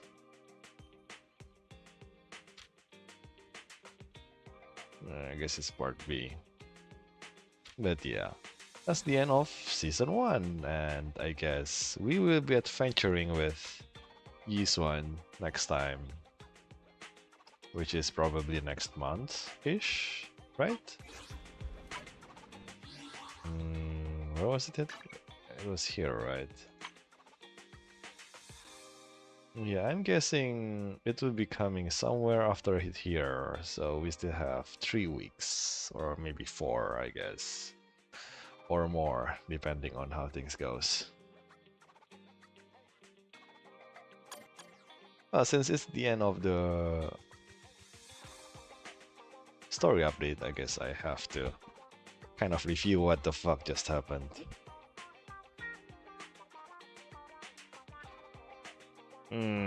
There was a lot of shit that happened. Damn. But yeah, most of the plot points in the first part of the not epilogue, yeah, the epilogue is answered, I guess. There are some foreshadowing, like, how do I put it? Tops being that strong, I guess. I mean, we already knew the people over at Tops is really powerful. From the what was her name again? Astra and Evelyn story update thing. They were pretty big shots, but apparently they really hold half of the power of the city. And, well, they are actual businessmen in a way, kind of, in a way that if you are not valuable to the business, they will discard you at a drop of a hat, which is kind of terrible, but yeah, it's business, bro. Don't take it personally. And the Ravenlock is down, but they are not dead. What's happening right now is just that they are completely out of Tops, so considering on the first chapter, I think it was Fission, right? I think Fission Corp was really willing to do anything to get into Tops. I guess the fact that the Ravenlocks are just out of it now means that their position within the economics, the world of economics, is taking a pretty big hit, at least for now. For now, okay. And the problem here is that even though Hugo said that he's trying to erase Ravenlock family, he didn't really erase it completely just yet. It's still going kind of strong. Well, at least it's living, so there is fair chance that Hartman, who is now having a grudge against the Mockingbird and Phaeton, may actually interfere with us or just outright attack Phaeton, our store in general. The possibility now exists, which is kind of shitty, but yeah, not much can be done there. God knows when the Ravenlocks will actually properly disappear, but it's probably not going to be within this year, right? And the other thing is the Exaltist sacrifice Vivian plot point, kind of. It's kind of a part of the main story, right? I mean, Bringer was... I seem to remember he was doing the praise the creator or some shit, which means Bringer is quote-unquote part of the Exaltists. And he only became one because he saw something in the Hollows way back when he was rescuing Juyen when she was younger. And, well, the Exaltists is, of course, splintered, weakened and stuff, but at least we know that their goal is kind of quote-unquote noble. But then again, they were manipulating Vision Corp in Chapter 1 and they supplied Bringer with something to enable him to transform into an ethereal, right? It's kind of similar to what Dina was doing earlier, and even then, after the first transformation, something else was also injected into Bringer, and it powered him up. Is it like the Dina's idea of using the sacrifice core to boost an existing ethereals or sacrifices powers, you know? Maybe it's part of that. Just maybe they don't need an item anymore, as in a sacrifice core is kind of difficult, you know, to use. It's actually physical. You need to jam it in at someone or something physically. You gotta get close, right? And especially in the middle of combat, getting close is kind of difficult sometimes. So, if I remember correctly, the Buckman, I think, you know, the Vision Corp president thing, his secretary, who was actually part of the Exalts, she shot something at Bringer and it transformed him into the second stage of ethereal form. So I do have to wonder if have they advanced the research on the quote-unquote blessing and ethereal core, not ethereal sacrifice core? Maybe?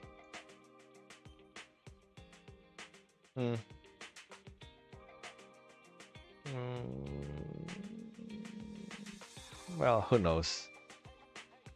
Question now is, what the heck is the creator guy on the Exalt side is trying to do? Because, well, they are clearly up to something not exactly good with the sabotage and stuff. Expect more politics on the next season, because the mayor is now on our side, the Tops is ongoing too, and then there is the Exalt, and then... and everything else. Man, this is gonna be a very, very complicated. But yeah, I think that is it for today. That was almost... We just went a little bit past 3.5 hours. Kind of long. Really long today. As for the next one, I'm thinking if tomorrow is possible. I really want to continue playing not Brave Family. Well, I want to continue playing Musashi Samurai Legend, but the time hasn't been really good. Through all sheer miracles, I got a hideout tomorrow, so maybe if nothing goes wrong, I can play earlier around this time tomorrow and play Musashi. Maybe? But yeah, I'll see you tomorrow. Hopefully it does happen, but I don't really have much expectations. What the hell, that's for next time. Until then, see you. Cheers!